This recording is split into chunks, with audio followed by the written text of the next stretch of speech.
Chapter 394. How can he be so strong above the sea of clouds? A man clad in golden battle armor stood proudly. He had a strapping figure and exuded an aura of domination. Clutching a long spear, his golden armor radiated a brilliance that reached thousands of meters. Looking above his helmet, the stars scattered across and the universe dazzled. He appeared as if he was amidst the universe itself. Looking downward, he could see the vast ocean with continents appearing as mere pebbles under his feet, so insignificant. His gaze locked onto the Taitsong continent, filled with a fighting spirit. He hailed from the Immortal Dynasty, known as Autumn Evening Immortal Lord. Upon closer inspection, his left hand was held aloft, and within the palm was a city with numerous cultivators above it, tinier than specks of dust. Broken Sea Domain City. Qing Songzi, whose cultivation level had reached the 7th layer of the carefree primordial immortal realm, looked up at Autumn Evening Immortal Lord with eyes filled with fear. This domain master of the Broken Sea had never felt so weak. He who ruled over all beings in his domain now felt only panic, unable to maintain the demeanor of a domain master. What do? We can't escape at all. What realm is this guy in that he can suppress us all with a single palm? Autumn Evening Immortal Lord, I've heard of his legends. He surpassed the carefree primordial immortal centuries ago. In his youth, he was unrivaled among his peers. The Immortal Dynasty is too presumptuous. Aren't they afraid of Xingtian coming back? We should have eradicated the Immortal Dynasty long ago. The successive Shengshens were too benevolent. Cultivators in Broken Sea Domain City discussed anxiously as despair spread throughout the city. Autumn Evening Immortal Lord did not glance at the city in his palm. His focus remained steadfast on Taitsong continent, waiting for the Holy Court Holy Sword to make a move. If he could slay the Holy Sword, he would gain immense chi fortune. He had investigated. The Holy Court Holy Sword had not received the chi fortune of the Holy Court, making him an easier target without the protection of the chi fortune of the Holy Court. He patiently waited as he had set a deadline in his mind. If the Holy Court Holy Sword did not appear by the time, he would have no choice but to annihilate the Broken Sea domain. For him, a born immortal spirit, slaying numerous beings did not evoke any guilt, just as humans may feel disgust but rarely guilt when stepping on a horde of insects. All beings within the Broken Sea domain could look up and see his immense projection. This was a divine skill with immense oppressive force, aimed to crush the spirits of the masses and kill any intent of resistance. Facing his figure that seemingly dwarfed the heavens and the earth, most beings felt intense fear. Even if they thought of fleeing, they didn't know where to go. It seemed wherever they flew, they couldn't escape from beneath the feet of Autumn Evening Immortal Lord. This was a sensation of despair like facing the vast heavens. In the Supreme Sect, within Mystic Valley, Jiang Shi and Xingtian returned to the valley, and the disciples surrounded Guan, extremely tense. In such times they could only rely on Guan, hoping he could comfort them. Don't worry, the Supreme Sect is full of experts. Moreover, Sword Venerable Fudao is here. If someone provokes Sword Venerable Fudao, how could he tolerate it? Guan spoke, alleviating some of the disciples' tension, but some still harbored concerns.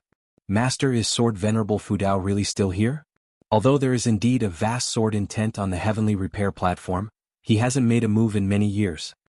A disciple said worriedly, immediately causing other disciples to echo his sentiment, and panic spread once again. Guan continued to comfort them verbally while considering in his heart how to deal with this Tao Void mysterious immortal. How dare this guy show such a form and openly challenge him in front of everyone? Then Guan must also defeat this man assertively in front of all beings. It's been too long since he last acted. It's about time to remind the disciples of his existence. This time he wouldn't use swordsmanship, opting for something more spectacular. After calming the disciples, Guan turned and walked toward the transmission array platform. When he teleported to the 3rd Medicine Valley, as soon as his right foot touched the ground, he began to unleash his divine skills. Ji Xiaoyu first turned her gaze towards him, but a moment later she was captivated by the anomaly in the sky. Rolling dark clouds spun violently, and a massive wind surged between heaven and earth as an immense oppressive force descended. Countless beings instinctively looked up only to witness a moment they would never forget. The sea of clouds in the sky formed a cyclone that kept rising as if intending to sweep into outer heaven. As the remaining clouds ascended, more of Autumn Evening Immortal Lord's majestic figure was revealed. However, this time, the beings did not fear his figure because a yet larger presence appeared. That was the sky's zenith. A huge disk, swirling with gray mist, expanded while rotating, quickly overshadowing the top of Autumn Evening Immortal Lord's head. Autumn Evening Immortal Lord's true form looked up as his immense projection did likewise, his face showing fear. The ultimate primordial disc. This was a great divine power inherently possessed by the primordial ultimate body, supremely overbearing. Guin had never used this great divine power in reality before. As the ultimate primordial disc began to coalesce, the vast oppressive force engulfed Autumn Evening Immortal Lord, leaving him unable to escape. How is this possible? What is his cultivation level? Autumn Evening Immortal Lord thought with a pounding heart. He was a Tao Void Mysterious Immortal, and the Holy Court Holy Sword had never demonstrated the power of a Tao Void Mysterious Immortal in the reports from the Immortal Dynasty. The Holy Sword's strength was regarded as between the Divine Immortal of Wondrous Dharma and a Tao Void Mysterious Immortal. Even if it reached the level of a Tao Void Mysterious Immortal, it shouldn't surpass his own. He was a Tao Void Mysterious Immortal of the 7th layer. But right now he finally realized how terrifying the cultivation level of the Holy Court Holy Sword was. Not even a divine thought true immortal could possess such exaggerated oppressive power. He could not escape, nor could he speak, and even his divine sense and primordial spirit could not leave his body. Fear and despair swiftly occupied his heart, and his eyes were full of terror. Under his gaze, the ultimate body of the primordial talisman successfully condensed, and the gray disk was covered in dense patterns, as if it hid a vast world, awe-inspiring to behold. The projection of the Sun and Moon Netherworld Emperor was immensely large, towering over everything, making all else seem insignificant, yet under the ultimate body of the primordial talisman, he appeared less so. The ultimate body of the primordial talisman seemed to cover the entire great heavenly spirit land. In truth, it only covered the sky of the Broken Sea domain. Guin had used a small trick. In the eyes of the beings in the Broken Sea domain, the ultimate body of the primordial talisman indeed seemed as vast as the great heavenly spirit land, creating a terrifying visual impact. The Sun and Moon Netherworld Emperor appeared from thin air next to Ji Xiaoyu, looking up in amazement. What kind of divine power is this? The Sun and Moon Netherworld Emperor was filled with fear. He had heard of Sword Venerable Fudeo's existence, but his divine sense had swept through the supreme sect without finding him. He thought Sword Venerable Fudao had been scared off. Now, it seemed that their cultivation levels were too different, and he simply couldn't detect where Sword Venerable Fudao was, or who he was. Perhaps Sword Venerable Fudao had appeared before him and he had failed to see through him. The thought made him shiver with dread. Standing beside him, Ji Xiaoyu did not respond. She too had never witnessed this divine power, and her heart was filled with shock. Just how powerful was Sword Venerable Fudao? She had already recalled memories from her past life, where in the 7-star spirit realm, Sword Venerable Fudeo's demonstrated strength was far less than it was now.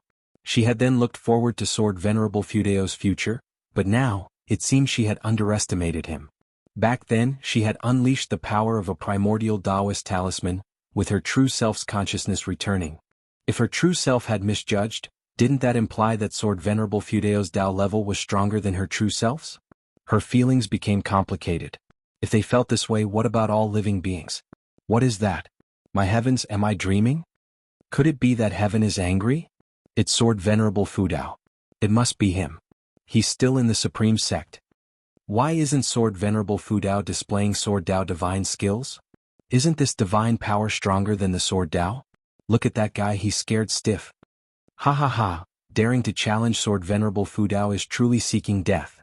The Supreme Sect was abuzz, everyone revitalized, and the beings of the Taitsong continent were also excited, shouting the name of Sword Venerable Fudao. For the countless beings of the Broken Sea domain, it was merely a shock. Is this the capability of the Holy Sword of the Holy Court? If heaven had power, would it not be like this? It's been many years since anyone dared to challenge me. This is the ultimate body of the primordial talisman. Feel the power of the Tao. A hoarse voice echoed through the world, laden with oppression. Hearing this voice, all beings were electrified. Yu Yingying looked towards Guin from afar, seeing his shocked expression, and she was filled with confusion. And Xan was also looking at Guin, and her heart was full of admiration. Compared to her master, her acting was still too poor. At the same time she was overwhelmed. Was this truly her master's power? Little did she know, Guin hadn't even used his full strength. He had even suppressed his aura to the 9th layer of the divine thought true immortal realm, giving others a glimmer of hope to continue sending people to their doom.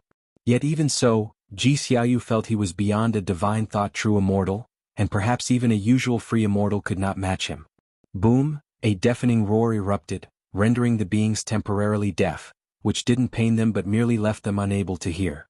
Countless creatures watched the vast ultimate body of the primordial talisman descend, as if witnessing a divine spectacle.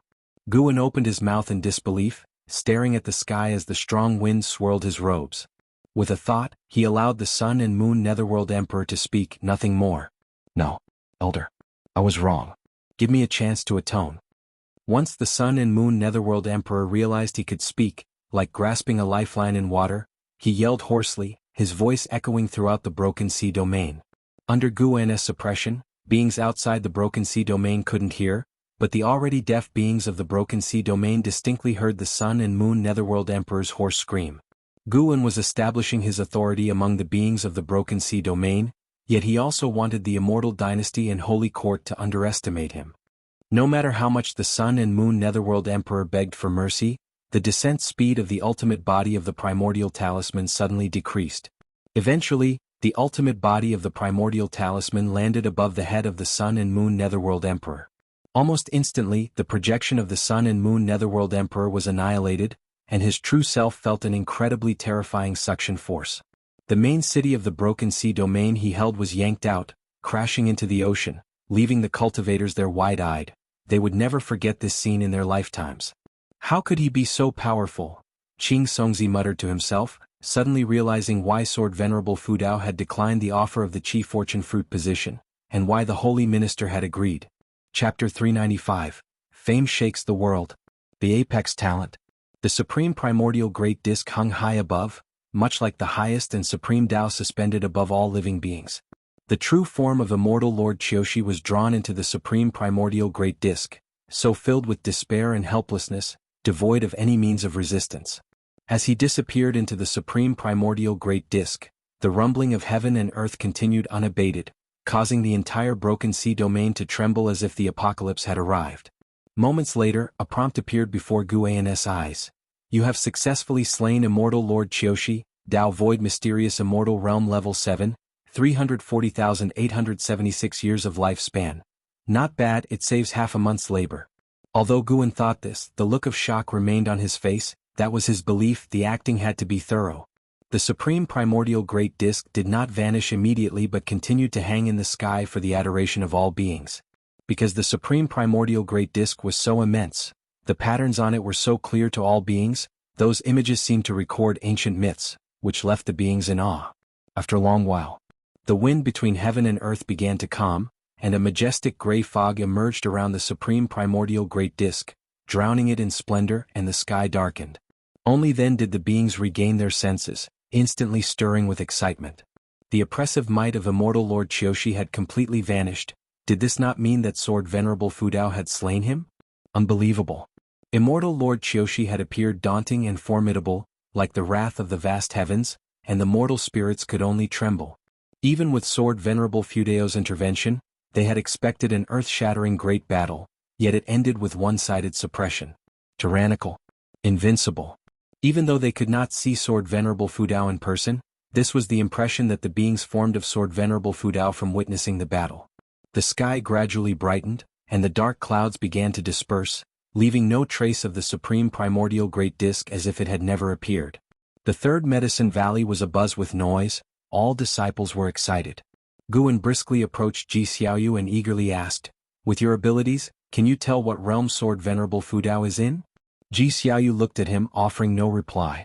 Sun and Moon Netherworld Emperor then took a deep breath and said, "His realm is not something you should conjecture, boy. Just be your mortal self, and do not involve yourself in great causes." Having said that, he vanished into thin air. Guin pretended to be astonished but felt secretly thrilled inside. "Yes, this is the feeling.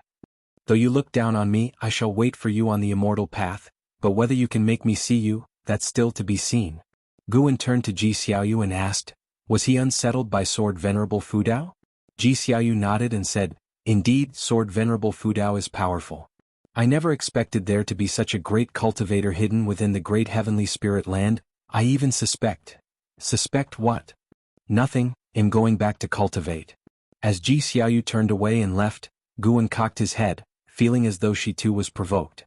Guan chuckled inwardly and then waited in place, feeling Xinzhen's presence, eager to hear how Xinzhen would boast about Sword Venerable Fudao. After 30 minutes, Supreme Sect remained noisy, and there were even many disciples kneeling at the heavenly repair platform in worship of the heaven-cutting axe. Inside the loft, Guan had a strange look on his face as he watched Xinzhen sketch the supreme primordial great disc on paper. He had a very subtle feeling that someone was spying on his path, and that person was Xinzhen. That is to say, Xinzhen's drawing concealed mysteries. He also pondered another question: if he could feel Xinzhen's spying, then could the ancient beings depicted in her previous drawing sense her too? There was a time before when a drawing suddenly destroyed itself. Was that perhaps a warning? How about it? Impressive, right? Xinzhen saw Guan silent and proudly asked. Guan looked up at her and asked, "Aren't you afraid of displeasing Sword Venerable Fudao?" Xinzhen waved her hand and said, "How could that be? Sword Venerable Fudao guards the Supreme Sect, and now I too am a disciple of the Supreme Sect. He is practically my martial master. How could he mind such things? Don't forget the existence of the heavenly repair platform. No one in this world has a broader heart than Sword Venerable Fudao." Well spoken, I like it. Guan then joined in the praises for Sword Venerable Fudao, catching Xinzhen in the act, who had long admired Sword Venerable Fudao, and today's battle had awakened the fervor hidden deep in her heart. It was not just them. Throughout the various oceans, continents, and islands of the Broken Sea domain, wherever there were living beings, they were discussing Sword Venerable Fudao. They preferred the name Sword Venerable Fudao over the Holy Court's Holy Sword. Moreover, the title of Holy Sword had been unilaterally announced by the Holy Court, and they had not heard of Sword Venerable Fudao accepting this title. The commotion at the Broken Sea domain was great, and even though Guan tried to contain it, the prior activities of the Autumn Evening Immortal Lord had already spread, causing various sects to start sending people to investigate. The impact of this battle was far from over. It continued to spread over the following years. The Autumn Evening Immortal Lord was no ordinary being. He was the highest realm faller of the Immortal Dynasty. When the news reached the Holy Court, the Holy Minister was greatly pleased. "Haha, do you see? This is why I agreed to him not accepting the Chief Fortune. When I met him I felt he was extraordinary. Now it seems he might very well be a free immortal." The Holy Minister stood on the high steps, laughing heartily with great passion. In the hall stood holy gods, holy kings, and other beings of the third grade heavenly position. They were all immensely shocked. The Autumn Evening Immortal Lord was an age-old being with unquestioned power, yet he was easily slain. How can you tell he's a free immortal? The divine thought true immortal could also kill the Autumn Evening Immortal. The key is you couldn't see how he killed the Autumn Evening Immortal. Yang Xian Emperor must be furious now. I heard the Immortal Dynasty had previously also sent people to woo Sword Venerable Fudao. A free immortal? Who exactly is this divine personage? If he truly is a free immortal, his name must resonate through the ages. Could he be from outside heaven? But we need not investigate him. It would only push him towards the Immortal Dynasty. From his actions, this person has a compassionate heart for all living beings. Befriending him would pose no threat. The high ranks of the Holy Court discussed fervently, admiring Sword Venerable Fudao, which made the Holy Minister smile even more broadly. Their previous attempt to woo Sword Venerable Fudao had already caused discontent within the Holy Court, and with the court being suppressed by the Immortal Dynasty over the years, the Holy Minister felt deeply stifled. No, I must make another trip, the Holy Minister thought, his eyes twinkling. The Immortal Dynasty received the news just as fast. Because a Tao Void mysterious immortal from their ranks had died, the Autumn Evening Immortal Lord held a revered position in the Holy Court. His death thoroughly enraged the immortals, making Sword Venerable Fudao the most hated figure among them. And Hao was also oppressed because of this, but his life was not in danger. Before dealing with Sword Venerable Fudao, he was grounded and couldn't leave the Immortal Dynasty. The deterrent power of slaying a Tao Void mysterious immortal was indeed too strong, which prevented the Immortal Dynasty from retaliating immediately, instead sinking into a strange silence. When Guan and Xian went to the Mortal World Peak, all the peaks were discussing this battle. The name of Sword Venerable Fudao resounded across the world once more, earning the admiration of countless beings. After all, though Sword Venerable Fudao was a holy sword of the Holy Court, he had not received the reward of Chief Fortune. Without being under the Holy Court or the Immortal Dynasty, his capability to exhibit his own mighty prowess was truly awe-inspiring. Time flew swiftly. 3 years passed and the end of the year arrived. Guan arrived in Mystic Valley and saw his disciples clearing the snow. His gaze landed on the mountain beside him wherein Xingtian was following Jiang Shi in cultivation, all disciples feeling Jiang Shi's preference for Xingtian. Lu Jiujia walked over and laughed. That kid, like me back in the day, truly spares no effort in teaching his disciples, holding nothing back. In his view, Jiang Shi did quite well. After all, Xingtian was a descendant of Anhao. Regardless of Shengxian's achievements, he was at least forming a good bond with Anhao. Guan nodded and said, "Call them both to my cabin in a while." With that, he walked toward his own pavilion. Soon he arrived inside his house, rubbed his hands together, and then from his sleeves he took out a book. A radiant smile appeared on his face as he muttered, Xiantiani, could you write a bit faster? You're really slowing down." It had been decades since the last volume of Green Hero Travelogue was released, and over those years, Guan had been eagerly waiting. He could have divined the contents of Green Hero Travelogue by divining Xiantiani, but he had chosen not to. After all, life should have some expectations. Otherwise time would pass very quickly. He sat in a chair and began reading the book. About 30 minutes later, Jiang Shi brought in Xingtian to Guan's house. 20-year-old Xingtian had even more of Anhao's demeanor. Their facial features were nearly identical, which was probably why Si Yener had relented. There had been other descendants of the Yin family asking her, but she had refused them all. Both of them bowed to Guan. And Xingtian curiously looked at Guan. Since entering the valley, this was the first time Guan had summoned him. Although he didn't think the nascent soul realm was very impressive, Jiang Shi always mentioned Guan was no ordinary man, which made him quite curious about Guan. Jiang Shi looked at Guan, his eyes concealing none of his admiration. Thinking back to that majestic scene 3 years ago, his heart surged with emotion. What loose immortal master must be Sword Venerable Fudao. No one in the entire Supreme Sect knew about Sword Venerable Fudao's hidden identity, yet Guan hid his cultivation. It was too coincidental. Xingtian, have you felt any discomfort lately? Guan asked, his face wearing a gentle smile. He had laughed aloud when he first heard the name in Xingtian. This young man wanting to surpass Anhao? How could that be possible? Not to mention the talent, Guan would never allow his proud disciple to be surpassed by a junior. No matter how many strong and talented individuals he had seen, Anhao still remained his proudest disciple in Guan's heart, even compared to the absolute geniuses in Lu Han and Long Zhan's memories, Anhao lost to no one. He calculated the days, Anhao was getting closer and closer to the Nirvana realm. After receiving the heavenly Tao inheritance in the Holy Court, Anhao's cultivation had surged like floodwaters through a broken dam, unstoppable in its growth. No discomfort, master. Have you noticed anything? And Xingtian asked nervously. The curse of the Yin family was still a shadow over his heart. He also feared suddenly dropping dead. Chapter 396. The origin of the surname and figures upon the river of destiny. Watching the utterly nervous and Xingtian, Guan reined in his smile and said, "You can only live to 25. At these words, and Shengxian's face drastically changed. Over the years, his cultivation level had risen rapidly, giving him hope, only to be told that he could only live to 25. How could he accept that? Jiang Shi was equally frightened. He couldn't see any issues within Xingtian, but he wouldn't question Guan's judgment. He quickly asked, "Master, is there really no solution? Can't immortal cultivation change fate?" Guan answered, "There is, and it's to sever your karmic ties and bloodline with Anhao. By doing so, from now on, the Yin family will forget you as if you were never born into their world, though those unrelated to the Yin family could still remember you." And Xingtian was stunned, and Jiang Shi was also scared. What kind of method was this? Jiang Shi, recalling that Guan was Sword Venerable Fudao, immediately calmed down, while Xingtian grew curious about the real identity of Guan. "Sever them, then sever them, I am willing." And Xingtian gritted his teeth. Although, over the years, under Jiang Shi's guidance, his hostility towards Anhao had waned, he still didn't acknowledge Anhao in his heart. In his view, Anhao's bloodline was far from a glory but a shame instead. Guan said, "Think about your deceased father, your grandfather, and also your mother, your sister. They will all forget you." And Xingtian opened his mouth but couldn't be as resolute as before. Guan had Jiang Shi make tea for him.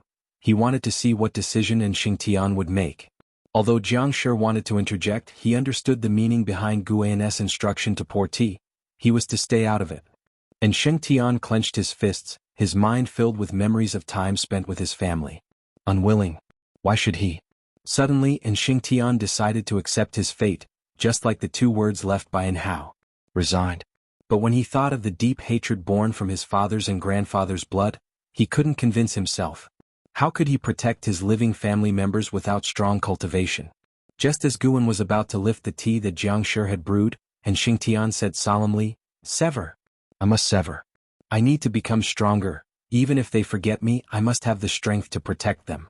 They may not remember me, but as long as I remember them, that is enough." A look of gratification flashed in Guan's eyes, at least for now, and Xingtian thought more about protecting his family rather than revenge. He didn't oppose Enshengshen's desire for revenge, but he hoped that revenge wouldn't be the sole purpose of Enshengshen's life. Guan drank the tea in one go and then stood up, his gaze falling upon Xingtian. The gold pattern on his forehead began to emit a golden light, as if an eye had appeared on his forehead, leaving Xingtian and Jiang Shi wide-eyed. Boom! The scene around them abruptly changed, removing the pavilion's furnishings from their view, and they found themselves in a space that was surreal and eerie. The two instinctively turned their heads but could see nothing. They just felt an inexplicable panic. Guan picked up the fate-determining pen, pointing it at Xingtian. Xingtian had seen the fate-determining pen before and hadn't thought much of it, but at this moment, it seemed so terrifying. Jiang Shi felt the same, and looking again at the crown on Guan's head, he also felt its extraordinary nature.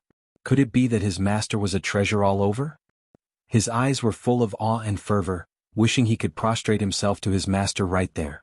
To cultivate under such a powerful figure, he felt so fortunate. "Are you ready, Xingtian?" Guan asked emotionlessly, causing Enshengshen's throat to bob. "I forgot to tell you," Guan said, "the yin in your family is taken from my name. Even if the yin family forgets you, as long as you follow me, you will never be separated from the yin family." These words made Enshengshen's eyes widen in disbelief. Sword Venerable Fudao. Xingtian felt like he had been hit by a pleasant surprise. Just as he was about to speak, Guan suddenly brandished his pen, and with a single stroke, Xingtian felt as though he had been struck by lightning, his entire body frozen in place. His complexion drastically changed. He wanted to speak but found himself incapable. He could feel something being shed from him, being abandoned. An endless tide of loneliness overwhelmed him, and he fell into an unprecedented fear, his eyes unexpectedly brimming over with tears. At that moment he was like a lost child, wanting to crouch down and hold himself. "Your talent may not equal Hao's, but can your will surpass his?" Guan's voice reached him, like dawn's light chasing away the darkness from Enshengshen's inner world. Xingtian looked up to see Guan and Jiang Shi standing before him, Jiang Shi looking anxious and seemingly trying to say something, but Xingtian couldn't hear a thing. His gaze rested on Guan, who was looking back at him calmly. For some reason he didn't feel distanced. Instead he sensed a kind of power. "I cannot let down my master's expectations." Xingtian gritted his teeth and forcefully suppressed the negative emotions in his heart, his body trembling as if he were in a chilly cellar. At that moment Guan's brow furrowed and he shifted his right foot. Suddenly an explosive burst of demonic qi enveloped the surrounding space. Jiang Shi turned his head, looking towards Guan with astonishment. Guan remained silent, waiting for the threads of Enshengshen's fate to be stripped away. "Aren't you afraid of the heavenly Taoist backlash, Taoist friend, for changing the fate of a person entangled with the karma of the heavenly Tao?" An indifferent voice came from outside the demonic qi, startling Jiang Shi into hastily turning around. How could there be someone else? Guan lifted his head, his gaze piercing through the demonic qi, crossing the void, to peer into another mysterious and dark space. Within it flowed a magnificent river, emanating radiant auroras, neither its source nor endpoint visible. The River of Destiny. A figure stood atop the River of Destiny. The figure shone with a silvery light, with only their silhouette discernible. Guan couldn't see through to their true form, but he could sense the other had locked onto his position. He had already employed the supreme concealing void technique, rendering the space around him impenetrable to peering eyes. Thus, he wasn't worried. Moreover, the River of Destiny was incredibly distant from him. The other party was merely communicating, with no intention of descending into the great heavenly spirit land. "Do you wish to warn or stop me?" Guan asked. The voice of the silvery figure carried through. "I intend to warn. I drift within the River of Destiny and cannot descend upon the world. You need not worry. I can see that you, Taoist friend, have stepped onto the way of cause and effect. One day we shall meet. I will await you by the River of Destiny." Guan seemed to think of something. His expression turned strange as he continued to ask, "May I know the name of my Taoist friend? I have no Taoist title, only a common name which is likely unknown. My name is Lu Qiuxian. Hearing the name, Guan fell silent. Jiang Shi didn't even dare to breathe too heavily. The river of destiny. The way of cause and effect. And Lu Qiuxian. Just the sound of it was terrifying. Is this the world of the immortal path realm? While shocked, Jiang Shi felt an unprecedented ambition and resolve stirring within him. Chapter 397. The Escaper of the Heavenly Dao Lu Qiuxian. Guan fell into silence, his thoughts drifting to Lu Han within the reincarnation evolution. The turning point in Lu Han's life was the birth of Lu Qiuxian. With a talent that surpassed all others, the only thing Lu Han did before his death was to resurrect Lu Qiuxian in the river of destiny. Listening to Lu Qiuxian's words, Guan could feel his vicissitudes. It was hard to imagine the long and desolate years he had endured alone. Having all of Lu Han's memories, Guan naturally felt differently about Lu Qiuxian. In his eyes, Lu Qiuxian was his son. Guan even speculated that the reason why reincarnation evolution came to be might simply be that it was originally real, just as the free immortal had to experience the reincarnation tribulation. The reincarnation tribulation of the free immortal would also lead to rebirth in different times and spaces, and the time span of reincarnation evolution was even larger, indicating a higher level of reincarnation tribulation. Guan reined in his thoughts and spoke, "Thank you for the reminder, Taoist friend. My name is Meng Lang. Should I have the chance to visit the River of Destiny in the future, we can discuss and exchange Taoist sorcery." Above the River of Destiny, Lu Qiuxian, emitting a silver glow, did not immediately respond. He stood there like an afterimage, about to vanish into the torrent of destiny. After a while, "All right." Lu Qiuxian agreed and then disappeared into thin air above the River of Destiny. Guan's gaze shifted to Xingtian, watching as he detached from the causality of the Yin family. Jiang Shi's mind wandered, curious about Lu Qiuxian's cultivation level. "Do not mention what just occurred to anyone including Xingtian," Guan suddenly said. Upon hearing this, Jiang Shi hurriedly promised to keep the matter to himself. In fact, even without Guan's instruction, he had no intention of sharing it with others. Witnessing such great power was his own fortune. How could he share it with others? Time continued to pass. And Xingtian was immersed in his own pain, unaware of what had just transpired. He could only make out the vague figures of Guan and another. He gritted his teeth and persisted as the memories of the Yin family in his mind became increasingly blurred, which frightened him. He could accept the Yin family forgetting him, but he could not forget them. If both sides forgot each other, they would truly become unconnected, which was not the outcome he desired. "Master! Martial Master!" And Xingtian gritted his teeth, his cry not for the Valley Master of Mystic Valley but for Enhao's Master, Sword Venerable Fudao. "Focus your mind. As long as you miss them enough you won't forget." Guan's voice followed. He had his own motives, deliberately tempering in Xingtian, hoping in Xingtian would hold family ties in the highest regard to prevent him from opposing Enhao in the future. In his heart, Enhao was definitely more important. Without Enhao there would be no Xingtian. Hearing Guan's words, Xingtian persisted. Suddenly, with a boom, blood flame abruptly ignited on him. His body curled up and trembled incessantly. Guan raised his right hand and a dark purple medicinal herb appeared, promptly turning into powder that hovered in his palm, forming a whirlwind. Jiang Shi couldn't help but fix his gaze on the whirlwind in Guan's palm, curious about what Guan was about to do. Guan then swung his palm toward Xingtian. As the palm struck out, Xingtian's flesh instantly dispersed, leaving only a skeleton behind, which startled Jiang Shi. Before he could utter a word, a dark purple mist surrounded Xingtian, quickly enveloping him and covering the skeleton. Jiang Shi looked intently, his hands clenched into fists inside his sleeves, his heart in turmoil. Fearful that Xingtian would die right there. The scene was too frightening. Flesh had dispersed in an instant. Could a person still live? The dark purple mist soon submerged the skeleton, billowing and slowly forming the outline of flesh. "That is..." Jiang Shi's eyes widened, his expression one of astonishment. Guan remained expressionless. This was a 9th-tier medicinal herb which he had acquired at great cost. It contained vast spiritual energy, making the molding of a flesh body not challenging, as long as Xingtian's life force was controlled. If his soul had not left the body, it would be manageable. A new life and destiny. What path will you take from here? Guan wondered to himself, also contemplating whether Xingtian's maximum lifespan would increase. If it could, this act would also be a method of defying the heavens and changing one's fate. Inside the attic, Guan sat in a chair, his eyes filled with disappointment. En Xingtian, Foundation Establishment Realm 8th Floor 20/350/5000.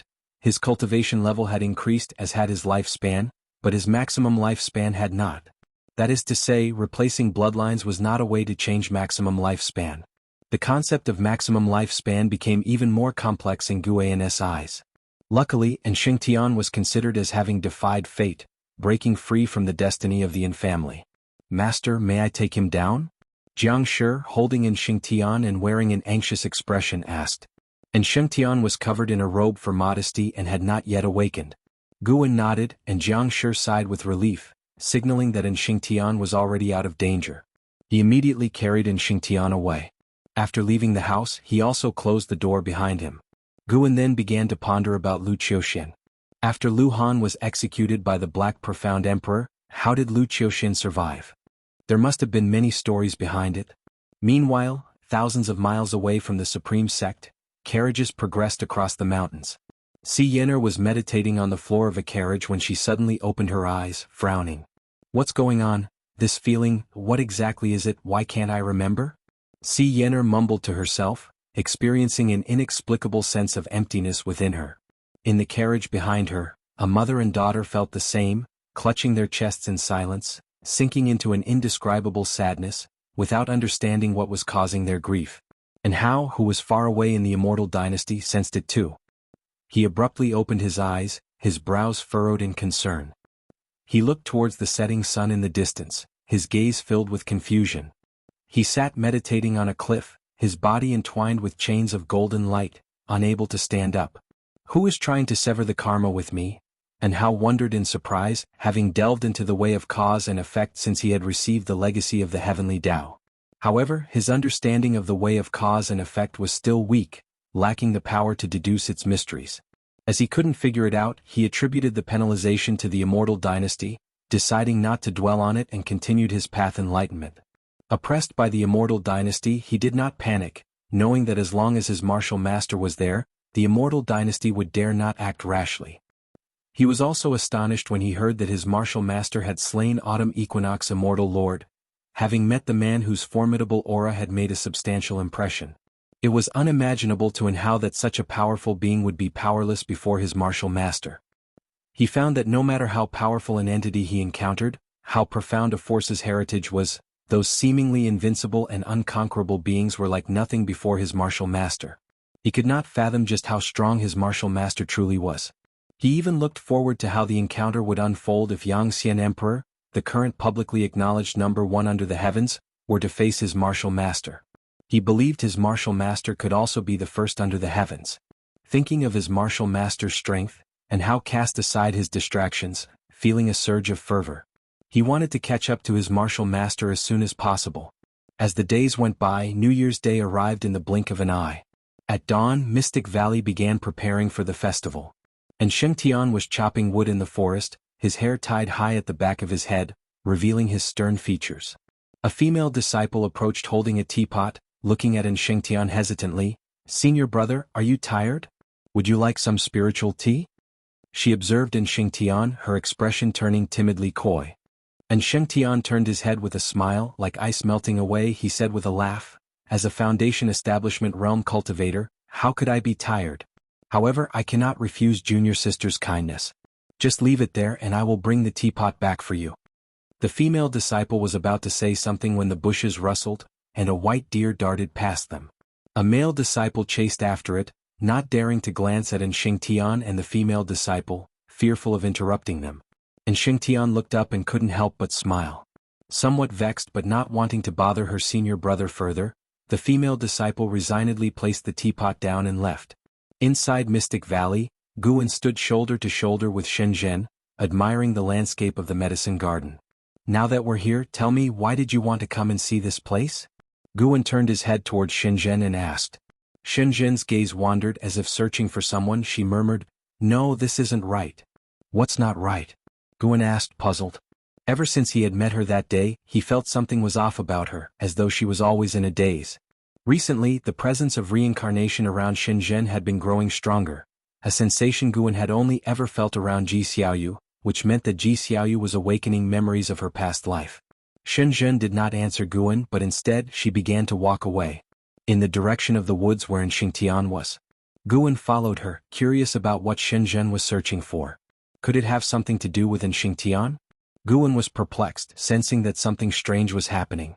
When Shenzhen reached the forest, she coincidentally passed by the female disciple, who instinctively looked towards Shenzhen. Attracted by her extraordinary aura and veiled face, the disciple was so mesmerized it was as if she had seen an immortal, leaving her in a daze. Only when Guan walked past her did she snap out of it. Though curious about Shenzhen's identity, she dared not follow. To the new disciples, Guan's authority in Mystic Valley was paramount.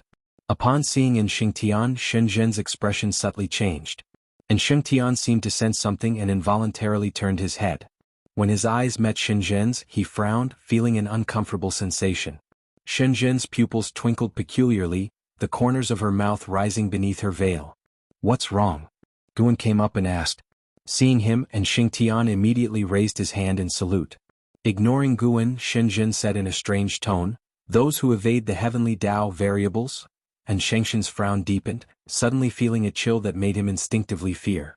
Guan stood in front of Shenzhen and asked with concern, "Are you okay?" He reached out to touch Shenzhen's shoulder. Snap. Shenzhen suddenly grabbed Guan's wrist, her gaze turned sinister and she spoke coldly, "I'm fine, don't touch me. Demon Shore has developed hostility towards you, seeking to annihilate you. Do you wish to use lifespan detection on it?" Chapter 398. The Lifespan of the Free Immortal. Demon Shore? Guan had never heard this name before, so he immediately chose to perform a lifespan detection on it. Demon Shore, Free Immortal Realm 9 Layers 58, 027, 612/500, 000, 000/1, 000, 000, 000, 500 million years of lifespan. With a maximum lifespan of 1 billion years. Why did this person harbor animosity toward him? Could it be that Shenzhen was so bizarre because he was being manipulated by this person? Guan looked at Shenzhen standing before him, feigning astonishment. Shenzhen slightly tilted his head to look at Guan and asked, "Is there a problem?" Although the voice was Shenzhen's, the tone was definitely not. Guan pretended to be tense and replied, "No." Shenzhen let go, then took a step to the side, casting a deep glance at Xingtian that made his heart unease. Shenzhen smiled and then turned away. And Xingtian took a deep breath, moved to Guan's side and seemed about to say something, but Guan raised his hand, signaling him to hold his words. Once Shenzhen had walked out of the grove, Guan's expression turned ice-cold. "Martial Master Shi," and Xingtian cautiously began, the look in Shenzhen's eyes just now filling him with dread, as if a natural predator had set its sights on him, even making him feel a major disaster was imminent. "It doesn't matter." Guan uttered 2 words and upon hearing them and Xingtian immediately relaxed. The phrase "Martial Master" was enough. And Xingtian knew well that Guan was Sword Venerable Fudao. Thinking back to the shocking Great Mixed Yuan plate from a few years ago, his spirit was immediately uplifted. With the Martial Master backing him, what was there to fear? His task was to diligently cultivate, striving to surpass and how and make his Martial Master proud of him. Guan patted Xingtian on the shoulder, encouraging him to continue. And Xingtian looked at Guan's departing figure and raised a hand to his own shoulder, chuckling softly. The upcoming spring festival remained lively. Although Guan was thinking about Demon Shore, he still acted naturally, actively celebrating with his disciples. Because of the intervention a few years ago by Sword Venerable Fudao, which greatly lessened the chaos in Taizong continent, the recent spring festivals had been lively, especially for the disciples of the Supreme Sect, who on such days would rid their minds of worries and start harboring hopes for the future. Until late into the night. Third Medicine Valley in the attic. Guan sat at the desk, eyes closed, his divine thought frenziedly scanning the great heavenly spirit land. Unable to find a cause and effect similar to Shenzhen, he extended his divine thought into the universe. Though Demon Shore's cultivation level was inferior to his, being hated by someone was intolerable. Especially since the opponent hated his original self. He must die to prevent future troubles. That night, the person with the worst mood within the Supreme Sect was none other than the strongest among them. Until the early hours, Guan finally located Demon Shore. The bastard was actually hiding within the silent destruction domain. And he was harboring a large number of evil demons under his command, clearly having some sort of plan. Guan stood up, left the house and walked downstairs. Just as he was downstairs, Ji Xiaoyu emerged from the house and called out to him. "What's up?" Guan asked with a smile. Ji Xiaoyu approached him, sizing him up. Guan touched his own face and asked, "Is there something wrong with me?" Ji Xiaoyu stared into his eyes and said, "There's a sense of death about you. Have you been marked by something corrupt?" Guan feigned nervousness as he asked, "Really? Don't frighten me." He knew Ji Xiaoyu was not wrong in her feeling. Ever since being targeted by Demon Shore the day before, a causal bond had latched onto him and was growing stronger. Guan had not dispelled the cause and effect on him, instead using it to trace Demon Shore. "Perhaps it's just my imagination," Ji Xiaoyu suggested, seeing his panicked reaction. She was puzzled inside. What on earth had happened to Guan? Although she had regained some of her memories, she was not the original self, able to only sense the cause and effect on Guan but not fully see through it. "Always scaring me. Later when I go out, I'll be worried the whole way," Guan complained sullenly. "Then don't go out." Puzzled, with your current resources inexhaustible, why do you still take charge of so many medicine valleys? You don't understand, this is life. To be human, one needs to do things to feel grounded. Humph, you're definitely hiding secrets. Don't you follow me? If I catch you, we are through. This is called privacy rights, understand? Who gave you privacy rights? Granted by the heavens, do you dare to question it? The two began to bicker again, and after Ji Xiaoyu twisted his arm a few times, Guan finally fled. Ji Xiaoyu watched his retreating figure, her brows furrowed deeply, her heart filled with worry, sensing that Guan was heading for great trouble. Guan headed toward the transmission array platform, along the way seeing Long Qing heading out of the valley. "Going out to box again?" Guan asked with a smile. Long Qing, who had been practicing with Shin Xinzi for years, had reached a horrifying level of physical strength. His chi blood was so powerful it even surpassed the void-crossing realm. Sadly, his body contained not a trace of spiritual power. Long Qing stopped in his tracks, faced Guan and nodded slightly. He revealed a proud expression and said, "In half a year my second martial master will take me out to hunt demons. I will be able to fight to my heart's content." Guan did not admonish him, merely nodding before expressing a few words of concern and letting him go. Watching Long Qing walk away, Guan thought of Xingtian. The number of juniors in Medicine Valley had been increasing. He wondered what the scene would look like in 1,000 years. He smiled and continued towards the transmission array platform. Upon reaching Mystic Valley, he glanced at Lu Jiujia and then left alone. He walked through the forest and gradually, a figure emerged from his body, a split of his divine skills. He allowed his split form to replace his original self, while his true form entered a state difficult for immortals to divine. The split form continued forward leisurely, while the original form leapt out of great heavenly spirit land and descended into the silent destruction domain in an incomprehensible manner to living beings. In the depths of the silent destruction domain, where it was incredibly dark without stars, just swells of dense fog as if from the primordial chaos, suffocatingly oppressive. In the darkness stood a city, silent and hanging, resembling a giant armored beast. The surface of the buildings had sharp, towering columns, frighteningly ominous. Inside a grand hall within the city, demonic chi swirled like mist. At the center sat a pool over 30 feet in diameter, the surface a bright red. A figure was meditating in the pool. She was a white-haired woman, her body bare, with long hair cascading down her front into the waters. Her back was as white and smooth as jade, perfectly contoured. This was Demon Shore. She sat with her eyes closed, her face stunningly beautiful, except for a trace of wicked aura between her brows. Suddenly she opened her eyes, exclaiming in surprise, "How did that boy's cause and effect get severed?" Lifting her right hand, she began to deduce. Just then, a hand landed on her fair shoulder. The touch made her Taoist heart tremble and her face drastically change. "Why are you looking for someone?" A raspy voice entered her ears, chilling her to the bone. How could this be? Demon Shore was terrified to find herself completely immobile, her mana almost frozen. She was a free immortal of 9 layers, how could she be so utterly suppressed? Could it be that the other party? Thinking of the legends, she resisted her fear and asked through gritted teeth, Who are you? If you can see great heavenly spirit land with her eyes, could you also hear certain things with her ears? Guan stood behind Demon Shore, leaning slightly forward. Enshrouded with a gray aura, his true appearance concealed, he looked mysteriously formidable. Hearing his words, Demon Shore carefully recalled. She quickly thought of Shenzhen, who often mentioned a person. Sword Venerable Fudao. Her impression of this person was very deep, deeming him a possible free immortal. But she had not calculated against Sword Venerable Fudao.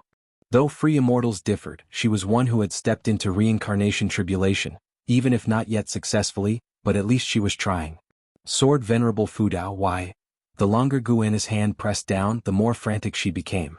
In her perception, Guan's Dao level was unfathomable, and compared to her way of cause and effect was insignificant. Guan could feel her fear. He deliberately gave her time to experience panic, fear, and regret. After all, Guan had been worried about her hostility all night. Killing her directly would be too lenient. He gazed down at Demon Shore, taking in her entire form. Nice skin, too bad she provoked him. Guan's gaze intensified as he furiously infused his divine thought into her body, impacting her soul, probing her memory. Demon Shore's body trembled, quickly settling into calmness. The grand hall fell silent, even the swirling demonic chi halted. After a long while, Guan withdrew his divine thought, exerting a slight force with his right hand. Demon Shore instantly turned into ash, a shockwave spreading that caused countless tiny stars to appear in the demonic mist. Those were the shattered remnants of Demon Shore's Tao. Guan pondered over Demon Shore's memories, filled with emotion. So the reincarnation tribulation held such mysteries. Demon Shore was not only reborn herself but also could choose a mortal for rebirth. Shenzhen was her choice, and she chose him after he had grown up. The reason for choosing Shenzhen was his innate talent for the way of cause and effect and the uncertainties surrounding him. Demon Shore couldn't see why the uncertainties around Shenzhen originated, initially not even considering Sword Venerable Fudao. Until years ago during the Supreme Chaos Disc, she confirmed that Sword Venerable Fudao was the uncertainty surrounding Shenzhen. She was surprised but not shocked. Until Xingtian appeared, using Shenzhen's body, she sensed its cause and effect and was instantly moved. She even wanted to usurp Shenzhen's body. Thinking of the seductive she-demon becoming a man, Guan felt somewhat awkward. Fortunately, in Demon Shore's memories she was always a woman. Otherwise he would feel awkward seeing Shenzhen in the future. You have successfully seized 61,098,203 years of lifespan from Demon Shore, Free Immortal Realm, 9 layers. A prompt appeared before Guan, seizing over 60 million years of lifespan in one go. Not bad. Worthy of a free immortal. Would killing Taoist hidden immortals in the future bring in hundreds of millions of years of lifespan? Guan looked forward with anticipation, but for now he did not want to confront Taoist hidden immortals. He would rather accumulate lifespan through medicinal herbs. It was safer to grow stronger unnoticed and avoid much hatred. Chapter 399 Supreme Demon Realm. The memories from Demon Shore were vast, and the greatest help to Guan was in her understanding of reincarnation tribulation. Reincarnation tribulation indeed allows one to be reborn into different times and spaces, even into the past, but whether it's the past or the future, the main Bodhis power cannot intervene. When the reincarnated being dies or exerts the power of the main body, it will be forcibly expelled back by the heavenly Tao. This reminded Guan of the time when Ji Xiaoyu in the 7-star spirit realm had used the power of a primordial Taoist talisman and then quickly disappeared. It seemed she was expelled by the reincarnation tribulation. This deepened Guan's understanding of the heavenly Tao. Heavenly Tao more closely resembles a collection of rules and the grand Tao, meticulous and domineering. Guan stopped pondering and turned her gaze toward the interior of the great hall. The hall was vast, yet there were many stark differences hidden within. Those huge stone pillars were also inlaid with numerous special spirit stones. This city was none other than Demon City. According to the memories of Demon Shore, there were many such cities in the silent destruction domain. Although there was no stronger existence above Demon Shore, all the demon cities were remnants of power left by the Supreme Demon Realm. The Supreme Demon Realm had once been extremely powerful, aiming to devour the great heaven and earth, but was later struck down by a mysterious entity that slayed the Realm Master, causing it to shatter. At that time Demon Shore was not yet fully grown. 1,000,000 demons hid within the demon city. Although these demons seemed no different from the heavenly demons to the creatures of the great heaven and earth, there were also many powers standing within the silent destruction domain, and they did not trespass into the territories of the blood prison Great Saint.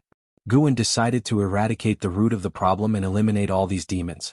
Whenever creatures from the great heaven and earth passed near the demon city, they never met a good fate. Demon Shore even dared to attack passing free immortals, though the free immortals had their own means to escape. The attacked free immortal was actually the ancient immortal emperor from the Immortal Dynasty. Approaching noon, Guan returned to the Third Medicine Valley. He called up his attribute panel. Name, Guan, Lifespan, 650/1954-210-604. Physique, mixed yuan refined void body. Cultivation level, perfect Taoist hidden immortal realm. By slaying the million evil demons in the demon city, he gained nearly 500 million years of lifespan, making this trip an enormous harvest. Looking at his lifespan approaching 2 billion years, Guan felt wonderfully good. Of course, the most important thing was that he had removed a source of worry. As Guan encountered disciples along the way, he would smile and ask them a few questions, leaving the disciples surprised and honored. Now the number of disciples in the Third Medicine Valley exceeded 3,000, and many, even those who had reached the Foundation Establishment realm, were willing to stay. As the Supreme Sect grew stronger, the treatment in the Third Medicine Valley also continued to rise, even higher than that of many intersect halls. The disciples all respected Guan, not for his status or cultivation level, but because he treated each disciple without pretense. Even when they heard Guan enjoyed reading common books, they found him all the more approachable since Guan did not coerce the female disciples, and he was well regarded. When Guan arrived at his pavilion, Ji Xiaoyu suddenly came out, her expression strange. "What's wrong now?" Guan asked in feigned dejection. Ji Xiaoyu replied, "The death energy around you has disappeared. Who did you go see this morning?" Guan looked around, then took 2 steps forward and mysteriously said, "You scared me, so I had to ask Sword Venerable Fu Dao for help. He cast a spell to keep me safe at the cost of 300 years of my lifespan." Ji Xiaoyu believed the first part of his statement, but she couldn't help but roll her eyes at the last sentence. Mortals will be mortals. With Sword Venerable Fu Dao's cultivation, how could he covet your 300 years of lifespan? Such a narrow view, it's laughable even when you boast. Ji Xiaoyu's words were venomous, unaware that this was exactly the effect Guan wanted. "You look down on me? In 30 years the East River may flow west. Do not belittle the poor. Change 30 to thousands. Get inside, I need to sort you out." Guan pushed Ji Xiaoyu into the house and she did not resist, her face even breaking into a smile. An hour later, Guan came out of her house. Passing by, an XN winked and teased Guan, causing him to glare at her. Blood Prison Great Saint watched from under a distant tree, sighing sentimentally, "The master indeed leads a charming life. Once 1,000 years pass, I too must enjoy the local customs of the great heavenly spirit land." The spring breeze was caressing, the weather cool, and all living things were awakening their vitality. Even the clouds that shrouded the continent's sky had dissipated some. The Supreme Sect, basking in the prestige of Sword Venerable Fu Dao, continued to develop, but the struggles of the world grew more intense. Every moment, cultivators from the Immortal Dynasty and the Holy Court were fighting, with more and more territories and powers being drawn into the fray. Half a year sped by swiftly. Guan stood by the window watching Long Qing follow Shen Xinzi out of the valley. Apart from his previous experiences in the Juyuan world, this was Long Qing's first time leaving the Supreme Sect. Although he was just practicing on the Taicang continent, the sight of the young man's excitement gave Guan a distinct feeling. Feeling reluctant to let him go? Ji Xiaoyu's teasing voice came from downstairs. Guan replied, "How could that be? It just reminded me of some old friends." "Do you wish for the people by your side to accompany you forever?" "No, not really. If they leave, they leave. There will always be newcomers. I just feel nostalgic about how quickly they grow up. They become capable of standing on their own in the blink of an eye." "Him? What do you mean by newcomers? When I'm gone, there will be new ones." "What are you talking about? You haven't even outlasted the old ones yet." Boom! The attic began to tremble slightly. Outside the courtyard, the Blood Prison Great Saint, who was lying down asleep, turned his head. Such noise couldn't affect him. He was already used to it. An hour later, Guan, accompanied by an Xan and the Blood Prison Great Saint, left the Third Medicine Valley. Today they were heading to Qinya Valley. On the way, an Xian spoke of the rising talents on the continent. From time to time, a peerless genius would emerge, and individuals like Hao, Li Ye, and Wu Ju had already been forgotten by many, just as Guan had once been unaware of Shen Qianni. Guan rode on the back of the Blood Prison Great Saint, holding a book in his hand, occasionally echoing an Xen.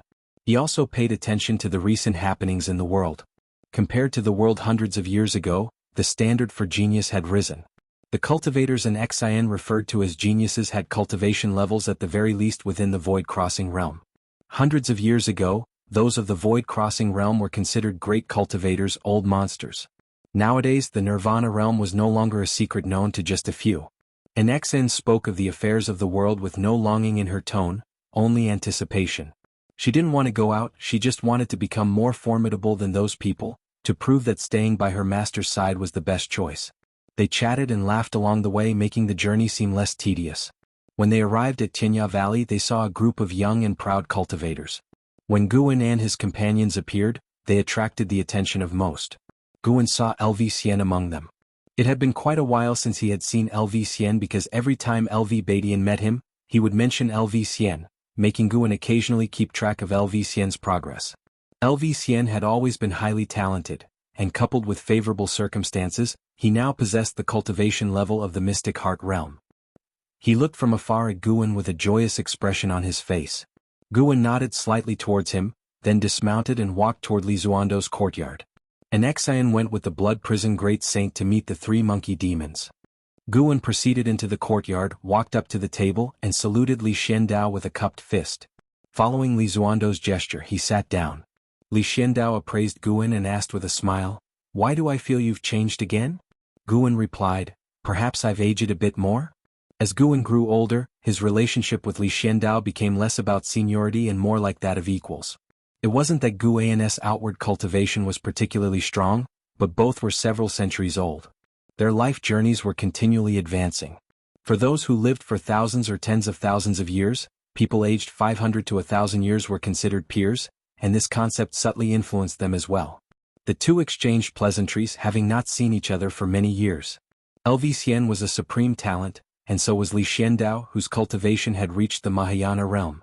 His Mahayana realm cultivation had outstripped LV Badian, who used to have a higher cultivation level than Li Xiandao but had failed his tribulation crossing and remained at the 9th layer of the unification realm. Seeing Lizuando's growth rate, Guan felt gratified. After all, they were comrades in the Tao, and how could he not be delighted to see his Taoist friend's progress? How many of his old companions would still be alive in 10,000 years? Guan was not sure, but he felt that Li Xiandao had a strong chance. Ancient emperors of tens of thousands of years were not unheard of. Just look at the Yangxian emperor of the Immortal Dynasty, or Shengtian of the Holy Court, all of whom ruled for more than 1,000,000 years. After chatting for a while, Li Xiandao suddenly sighed, "How many years will it take for the Taizong dynasty to become an existence like the Immortal Dynasty? The current chaos in the world is the best opportunity, but it's a pity we are not strong enough and might miss such a chance." The dynamic of the world changed day by day, but a dynasty's accumulation could not speed up as quickly, which made Li Xiandao anxious. If they missed this chance and a new ruler emerged, the Taizong dynasty would never have its day, at best dominating only a single region. Guan hadn't expected that Li Xiandao would actually harbor ambitions to replace Yangxian Emperor and Shengtian. That was quite daring. Given Lizuando's position of power, he surely understood the strength of the Immortal Dynasty in the Holy Court. For others, faced with such a gap, they would only feel envious or awed. As for replacing them, how could one even think of that? What if this chaos lasts for many years? This is a chaos that affects the entire world. Compared to the world at large, isn't the Taizong continent minuscule? Guan consoled. Li Xiandao looked at Guan and suddenly asked, "If there were a very powerful force that could aid me, but accepting their help could be a hidden danger in the future, what would you choose if you were the emperor?" A very powerful force? Guan silently reasoned, instantly realizing that the force Li Xiandao mentioned was a great sect, one of the leading sects in the mortal world. They chose the Taizong dynasty with the aim of establishing a relationship with Sword Venerable Fudao. If they could control the Taizong dynasty, they would have better grounds and opportunities to contact Sword Venerable Fudao. In their eyes, Sword Venerable Fudao had the qualifications to contend against the Yangxian Emperor. This was an indispensable force for them, aspiring to surpass both the Immortal Dynasty and the Holy Court. Without free immortals, how could one dream of unifying the world? After Guan had calculated the variables, he responded, "It all depends on what you truly want, whether you wish for peace for the people of the world or if you desire to realize your own ambitions more." Chapter 400 Immortal Legacy. All Living Beings. Aspirations. Li Xiandao fell into deep thought, and Guan did not offer his own opinion, since both choices had pros and cons for the common folk. To remain content with the status quo would invite future crises. To be discontent would make life harder for the current and future generations. Guan's protection of the continent's beings already showed his benevolence, but he would not worry about the daily lives of all living beings every day. In any case, when asked about worldly affairs, Guan's role was simply to provide options. The ultimate decision was up to Li Xiandao, with whom the consequences lay. Li Xiandao was lost in contemplation, and Guan did not disturb him. His gaze drifted outside the courtyard. LV Xian, who was instructing someone in their cultivation, glanced towards Guan from time to time. When their eyes met, Guan could tell he was excited. Guan was suspicious, but he was not in a hurry. He would discuss it with Li Xiandao later. Usually he did not need to spend much time on cultivation, so his pace of life was slow. He was not in a rush about most things. He could handle them one by one. Li Xiandao was not forever lost in his own world. He came back to reality and started chatting with Guan about Li Ya. Li Ya was the link between the two, and speaking of him prompted more conversation. After an hour, Li Xiandao suddenly said, "LV Xian has been talking about you non-stop. He specifically came back from overseas to see you, but insisted I come along. He wants to meet you but also fears you. What's that about?" Guan pretended to be puzzled and asked, "Why does he want to meet me? And why would he fear me? That shouldn't be. Have I treated him poorly?" While speaking, he looked curiously at LV Xian, who immediately smiled back at him. Li Xiandao stared at Guan meaningfully and said, "Guan, what kind of relationship do we have? There's no need to hide things from each other." Guan's expression alternated between clouds and sunshine. He took a deep breath and said, "To be honest, there are indeed hidden relationships behind me. If I reveal them, I will be punished and those who know will die." After saying this, he patted his shoulder. Li Xiandao immediately squinted his eyes and chuckled, "Then let's not talk about it anymore." Inside, however, his mind was in turmoil. This boy. Upon reflecting, Li Xiandao had an epiphany. After Guan joined the Supreme Sect, Sword Venerable Fudao appeared, primarily active around areas close to Guan. He recalled Li Ya's sudden surge in strength over the years, which he could never explain. Now it all made sense. It seemed Guan had arranged for Sword Venerable Fudao to look after Li Ya. Li Xuando's gaze towards Guan heated up, making Guan quite uncomfortable. Without guessing, Guan knew what Li Xiandao might be planning. He did not clarify. If Li Xiandao wanted to act under the name of Sword Venerable Fudao, he did not mind giving Li a pat on the shoulder. It depended on whether Li Xiandao knew his limits. "You go meet LV Xian, I don't have other matters here," Li Xiandao said, waving his hand with a smile. Guan stood up, bowed to him and then walked towards the courtyard gate. Seeing him leave, LV Xian immediately greeted him and pulled Guan towards a corner of Tianya Valley. "What's so secretive?" asked Guan. LV Xian whispered, "I have something great and it won't disappoint you." "Something great?" Guan's interest was piqued and he followed LV Xian away. LV Xian led Guan into a cave, his personal cave. He had crafted it here in Tianya Valley for fear of being seen by others, setting up very advanced restrictions. After entering the cave, LV Xian activated the restrictions, isolating it completely. Guan, feeling irritated, asked, "All this secrecy? Do we even have to hide it from His Majesty?" "Of course we do. If he knew, he'd go mad." LV Xian replied, his face displaying excitement. He then pulled Guan into the deepest chamber of the cave, walked up to a stone table, and took out an irregularly shaped stone slab that seemed like a large fragment. At first glance, it appeared plain with no inscriptions or runes. As he set down the slab, Guan suddenly understood something significant. His expression turned peculiar. The stone slab actually contained heavenly Tao destiny. Moreover, it was purer and more unsettling than the heavenly Tao inheritance obtained by an Hao from the Heaven sect. Its destiny emitted an indescribable oppressive force. Even Guan, the Taoist hidden immortal, felt an instinctive wariness and a glimmer of desire. He wanted to possess this heavenly Tao destiny. Yet, as this desire emerged, his wariness grew. Something was off. Guan looked at LV Xian and asked, "What is this?" He couldn't discern the cause and effect of this stone slab. This indicated that the origin of the slab was even stronger than the Taoist hidden immortal himself. At this realization, Guan almost wished LV Xian would take this item away and keep it far from him. What kind of thing was this? Trying to harm him? LV Xian, with an excited smile, said, "This is an inheritance I stumbled upon. You might not believe it, but this contains the legacy of a true immortal, a real godlike immortal, not something any immortal dynasty or holy court could compare to." Immortal legacy? Guan frowned. Neither Lu Han nor Long Zhan had encountered a real immortal through the ages, although they'd met many who claimed to belong to the immortal or divine race. This had led Guan to always believe that the so-called immortals were merely more powerful beings. LV Xian continued, "The inheritance here only cares about talent, not cultivation level. I failed, but I think you should give it a try." "Why should it be me? There are so many geniuses, Guan hesitated to ask.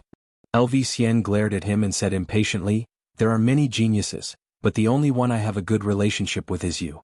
I wouldn't give it to an how. You have supreme talent, yet you can restrain your competitive spirit and live in seclusion here. I think you becoming an immortal would be better, at least you wouldn't threaten me and you are indeed very good to your friends."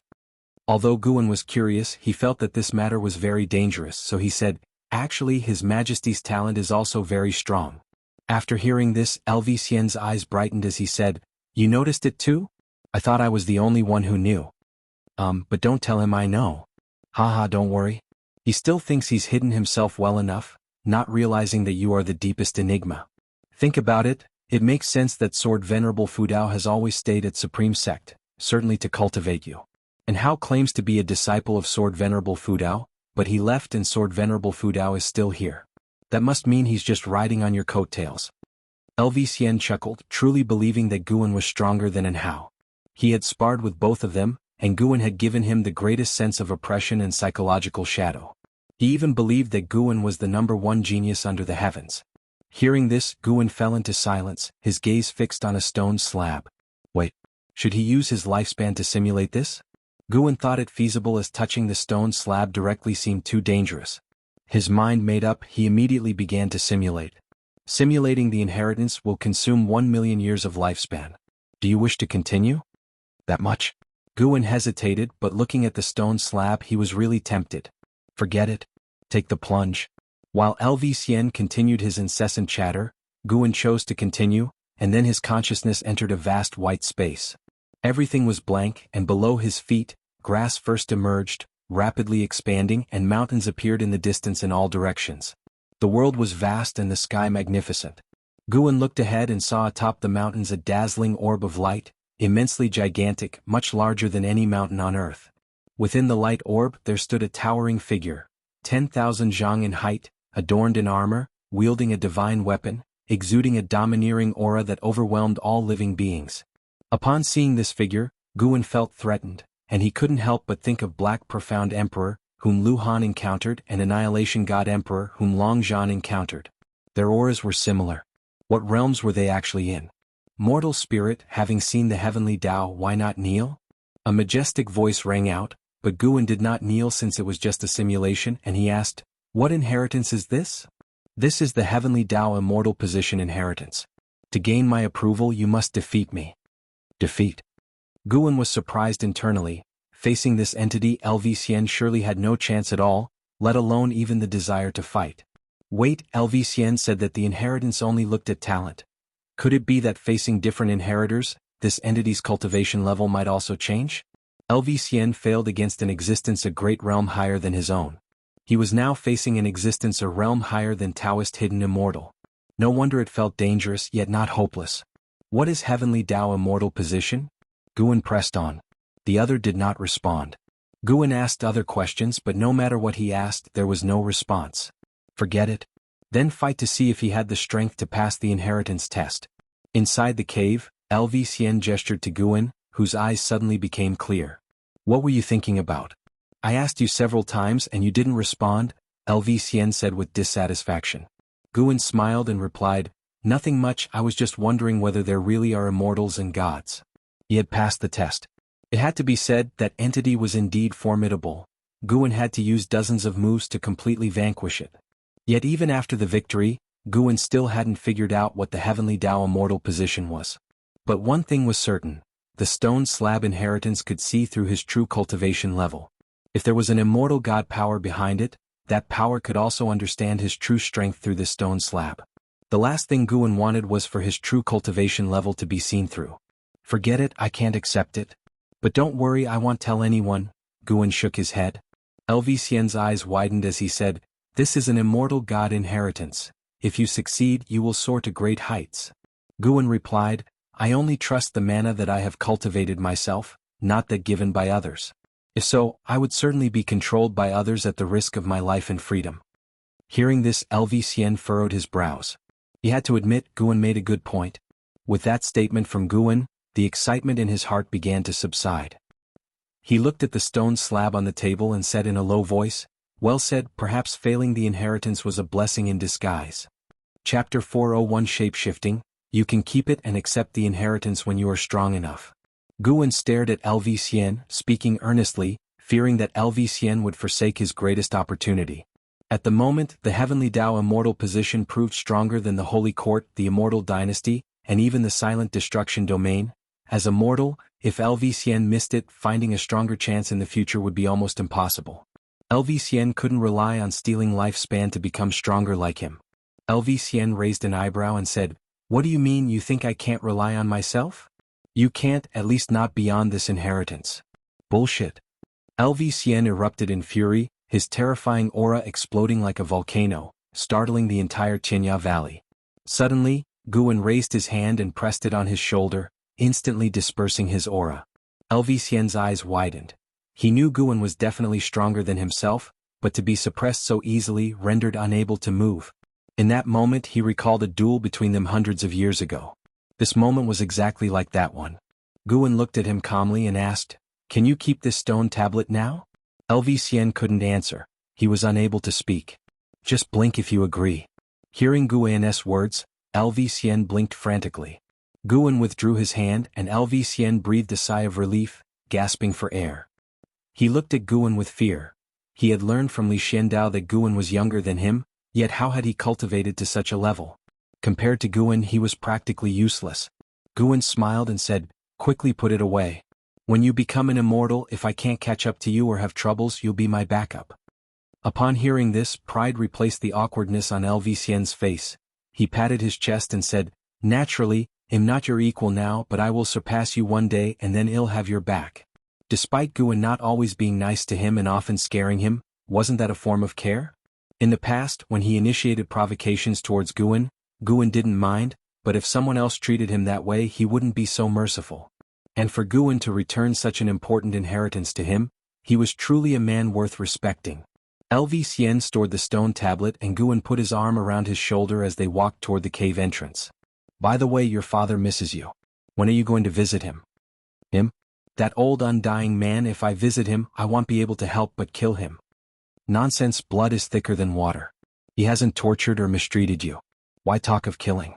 If you really wanted to kill him, could he even stand up to you? He's hundreds of years old, why act like a child?" "You don't understand." "Of course I don't understand, I have no parents." "Well, I envy you for that." "Hey you brat, are you looking for a spanking? Just go back to the Supreme Sect and see your father. He treats me well and is always talking about you. My ears are almost calloused. If you go, he'll teach you a divine skill that will definitely enhance your strength." "Really?" Guwen never lie. And so, the two chatted and walked out of the cave. Back in the valley, Guwen reverted to being an ordinary nascent soul realm cultivator, while LV Xian continued to exude the arrogance of a supreme youth. A month later, LV Badian came to find Guwen, extremely happy, pulling him to drink because LV Xian had come to see him. Although the father and son were still not on the best of terms, their relationship had begun to improve.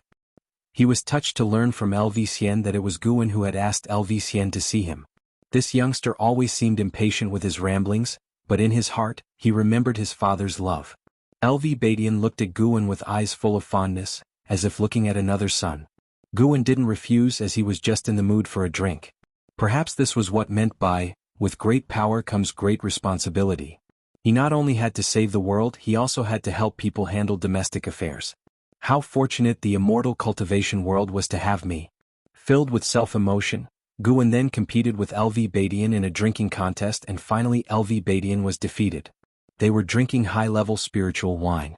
It was alright for Guwen to show off his strength a bit, especially since LV Badian was not considered strong in the Supreme Sect. Taking advantage of LV Badian's drunken stupor, Guwen went downstairs. Just as he descended, Ji Xiaoyu walked out of the room and said to him, "Come in." Guwen shook his head, "No thanks, your strength isn't enough. Practice some more." Last time, to teach Ji Xiaoyu a lesson, Guwen had played Go with her in her room for an hour and beat her decisively, which left her quite unconvinced, and now she would think about game strategies even during her practice. "Just one more game and you'll see if it's enough." Ha! Guwen couldn't be bothered with her and continued walking toward the distance. Ji Xiaoyu watched his back, took a deep breath and thought about the cost of losing the game last time. It made her teeth itch with frustration. Before the game they had made a deal that if she won, Guwen would focus more on his own practice, and if Guan won he would pinch her face. Well, pinch it as it may be, he really dared to do it strongly. She looked at Guan's back, her mind full of confusion. Why in the world was his ghost skill so strong? She finally understood why Nine-Finger Divine Lord couldn't maintain his composure in the Immortal Path realm when facing Guan. After walking some distance, Guan leaped up, aiming for the outer gate city.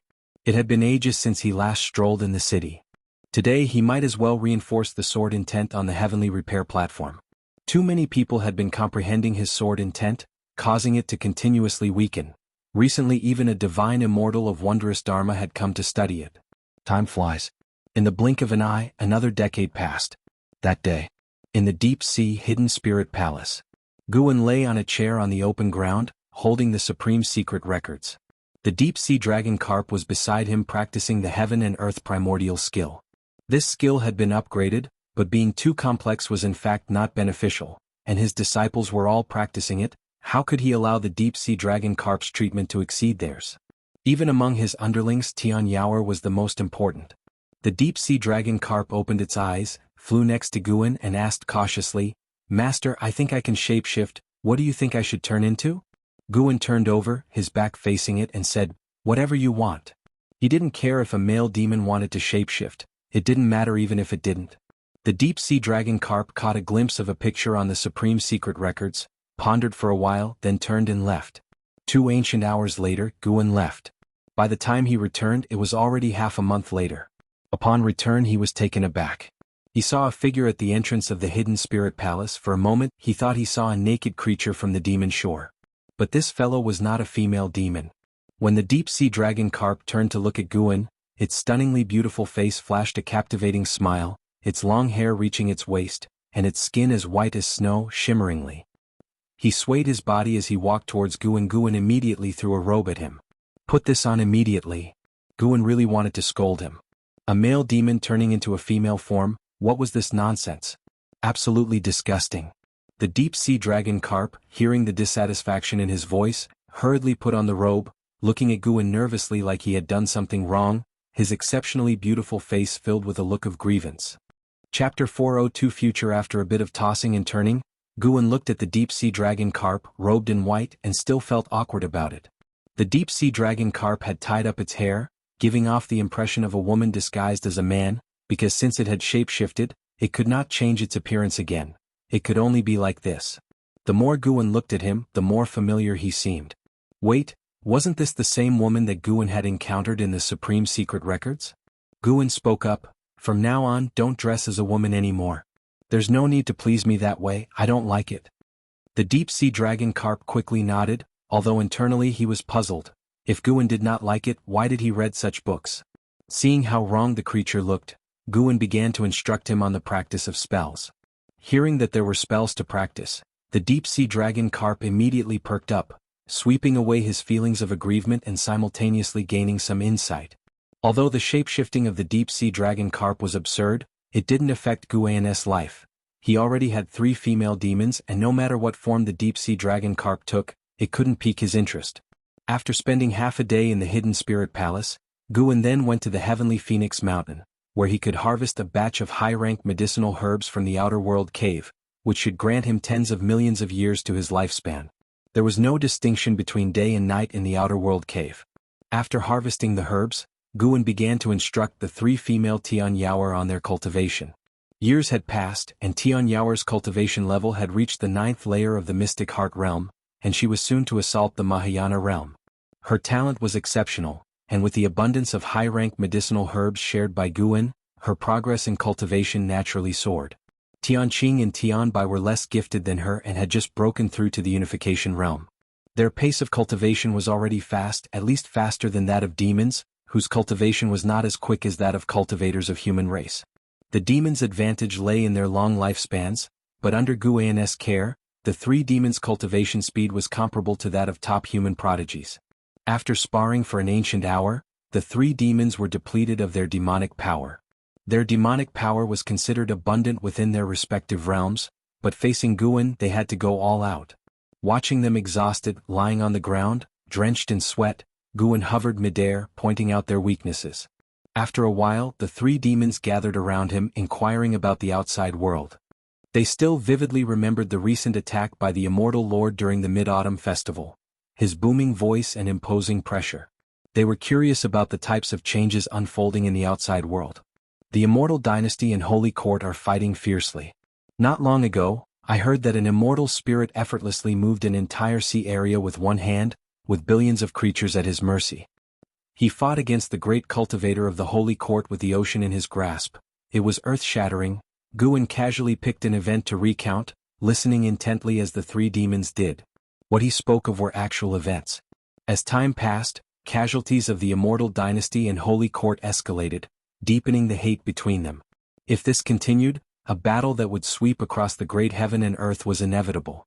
Guin had calculated somewhat, fearing that the fight might cause heaven and earth to split apart, but with so many variables, he couldn't clearly discern all the choices of the free immortal or predict what was within the reincarnation tribulation of Xingtian.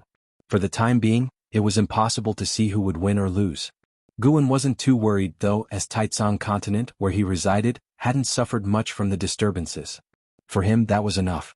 As they listened to the tales of the world's vicissitudes, Tian Yaoer's heart yearned, but she did not propose to venture out. Her strength was still insufficient. It was mere curiosity. Seeing their interest, Guin spoke of a few more events. If it could strengthen their will to pursue immortal cultivation, Guin was naturally pleased. Snowflakes fell, marking the end of the year. The end of Lu Jujia's destined life had come.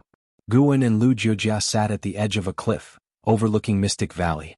Big brother, 600 years ago, did you ever think that Mystic Valley could ever achieve such prosperity? Lu Jujia asked with a chuckle while stroking his beard, eyes filled with many distant images that transitioned from hazy to clear. From here one could see disciples in the forests outside Mystic Valley, cultivated demon beasts, various brightly colored groves, all within a dozen miles of Mystic Valley's domain, thriving and booming.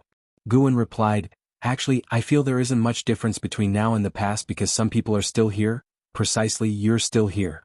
The original acquaintances of Mystic Valley had dwindled to Lu Jujia alone. Once he passed on, Mystic Valley would become a closed chapter to Guin, or at least not as significant in his heart. Lu Jujia turned to look at Guin, feeling that his big brother's profile was still so youthful, as if time had left no trace on him.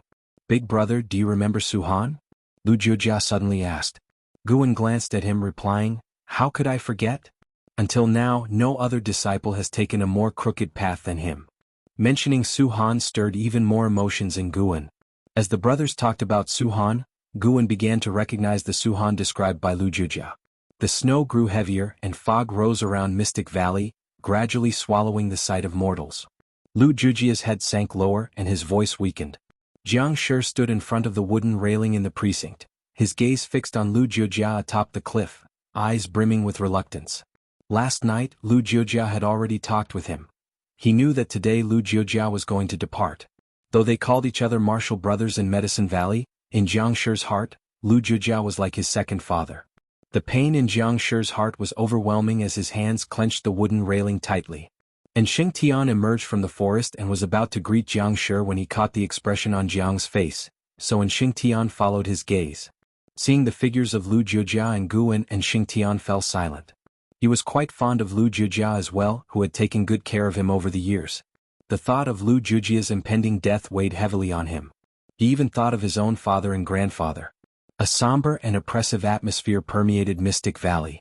All the disciples guessed what was happening. They dared not speak of it, choosing instead to bury themselves in their own tasks.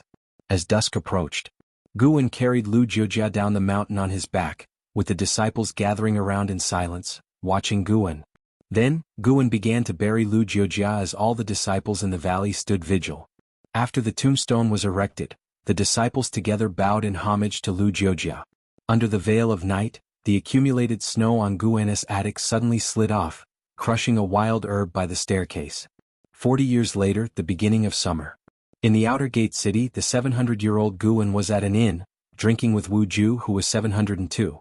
Wu Ju had just entered the mystic heart realm and was in high spirits, endlessly recounting his breakthrough experience. With the assistance of the Supreme Sect, he breezed through his advancement. You have no idea how terrifying that heavenly tribulation was. If not for the sect's aid, I would have been reduced to ashes. The sect exhausted countless spirit stones for me, and my own spirit energy elixirs were completely used up. Wu Ju was animated, eliciting occasional gasps of amazement from Gu in Mystic Heart Realm, a bit slow. That was even after Wu Ju was cultivated with care following his exoneration from a miscarriage of justice. Guan felt that Wu Ju was still far behind Li Xiandao, LV Xian, and Li Ya, and none of these three had a lifespan as long as his. After a while, Wu Ju set down his bowl of wine and asked with a smile, "What about you? How have you been these years? Any troubles?" Guan did not conceal the truth, sharing about the death of Lu Jiujia.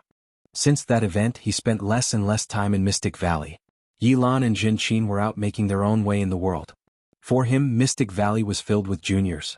Interacting with them, the disciples were inevitably reserved, making him feel it was pointless to stay there. Hearing this, Wu Ju fell silent, thinking how similarly devastated he would be if Guan died. He looked at Guan and said, "Brother Gu, you need to cultivate well. Given your age and cultivation level, nirvana is not beyond hope for you." Guan gave him a look and said irritably, "You talk as if you've already achieved nirvana yourself. With my talent, is reaching the nirvana realm difficult? What if you get into trouble again? Inside the Supreme Sect I might be able to figure something out, but outside, who could help you?" Guan shook his head, making Wu Ju feel awkward. He couldn't out-talk Guan, so he simply poured more wine. "This brat dares to mock me, today I must get you drunk." Wu Ju thought so to himself. He then ordered the inn to serve their most expensive spiritual wine.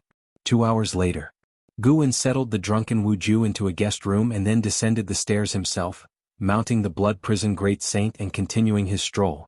"Master, what does that wine taste like? Even someone in the Mystic Heart Realm can be knocked out by it?" The blood prison Great Saint asked curiously. Ever since he started on the path of immortal cultivation in the lower realm, he had never been drunk again, and so he found it quite intriguing. "From overseas, it's spiritual wine. We can order some from the tavern later." Guan replied offhandedly, his gaze turning to the street ahead. Each year the outer gate city would see the emergence of many new things. This also meant that the influence of the Supreme Sect was constantly expanding. Since the Sheng family was dealt with, the pace of growth for the Supreme Sect accelerated further, and more powers engaged in trade with them, especially after the sword Venerable Fudao vanquished the immortal Lord Qiushi, driving this trend to its peak. Along the way, Guan greeted people with a smile that never left his face. Suddenly, Guan spotted someone and quickly called out, "Jiang Qiong, what brings you here?" He naturally knew the reason for her visit, but had to pretend otherwise. Jiang Qiong, dressed in a red gown with a light veil covering her face, had just stepped out from a building. Looking at Guan, her eyes curved into two smiling crescents. She approached the blood prison Great Saint and joked, "If I say I came looking for you, would you believe me?" "I don't," Guan shook his head. "I don't live here." Seeing that Jiang Qiong's cultivation level had reached the 8th floor of the unification realm, Guan was pleased. With a lifespan of over 5,000 years, she was sure to achieve nirvana. That meant she could accompany him for tens of thousands of years. Although many old acquaintances had passed away, there were still many who were alive, keeping Guan from feeling too lonely. He got down from his mount and walked shoulder to shoulder with Jiang Qiong. Jiang Qiong did not hide the purpose of her visit. Some disciples from the Juhua sect had a conflict with those from the Supreme Sect and ended up being captured. She was here to demand their release. But the situation was complicated. The Supreme Sect claimed that it was the Ji family who captured the Juhua sect disciples, due to a death feud, and they were reluctant to interfere. Guan was unconcerned, "It's a trivial matter. When it comes to connections, I still have some clout. The guy who just got drunk was saved by me once." Chapter 403 Heavenly Tao Merit, "Is that so? Then I'll wait for you to help me," Jiang Qiong said to Guan, her smile all crinkles. Guan glanced at her and said, "Hold on, your real purpose isn't targeting the Ji family again, is it? Humph, with all the people coming and going, aren't you afraid of being overheard by the Ji family?" Jiang Qiong sneered. There were indeed many people on the street, but there were just as many who talked big like Guan, so he was not afraid at all. "Within the Supreme Sect, who would dare to make things difficult for me?" Guan declared with feigned arrogance, then immediately flashed a smile and greeted someone who was approaching. Watching the adaptable Guan, Jiang Qiong couldn't help but want to laugh. After Guan's acquaintance had moved on, Jiang Qiong teased, "You know, I've heard that Sect Master LV wants to groom you as the next sect leader. I thought he was joking before, but now it seems you really might have a shot." Guan shook his head and said, "Forget about it, he hasn't mentioned this for many years. Since the integration of the overseas cultivators, LV Batian rarely brought up the position of sect leader. It wasn't that he was reluctant to let go, but rather he increasingly found himself not his own master, with the power of the sect leader being diluted. Moreover, appointing Guan as sect leader would only bring trouble to Guan. "You're just not diligent in your cultivation," Jiang Qiong said irritably. Over 600 years ago she had noticed Guan's extraordinary talent. Unfortunately, no matter how much she persuaded him, the lad was content to linger in the medicine garden, idly while away his days, fond of reading leisurely books, unwilling to cultivate diligently. "What do you know? My approach is also a form of cultivation. You'll understand sooner or later. Qi absorption cultivation is the most foolish method." "Should I look forward to that? Don't pretend to forget when the time comes. You seem to understand women quite well." "I have no choice. I've gained many of my connections thanks to this face of mine. Naturally, I understand women after interacting with so many of them. I really want to seal you in a coffin for a lifetime." The two chatted and strolled through the streets. Jiang Qiong's mind quickly wandered elsewhere. Coming for help was true, but it wasn't her main purpose. She had come to find Sword Venerable Fudao. As night fell in the woods outside the Supreme Sect, Jiang Qiong stood under a tree frowning, the breeze stirring her robes, not feeling the cold at all. Her heart was in tumult.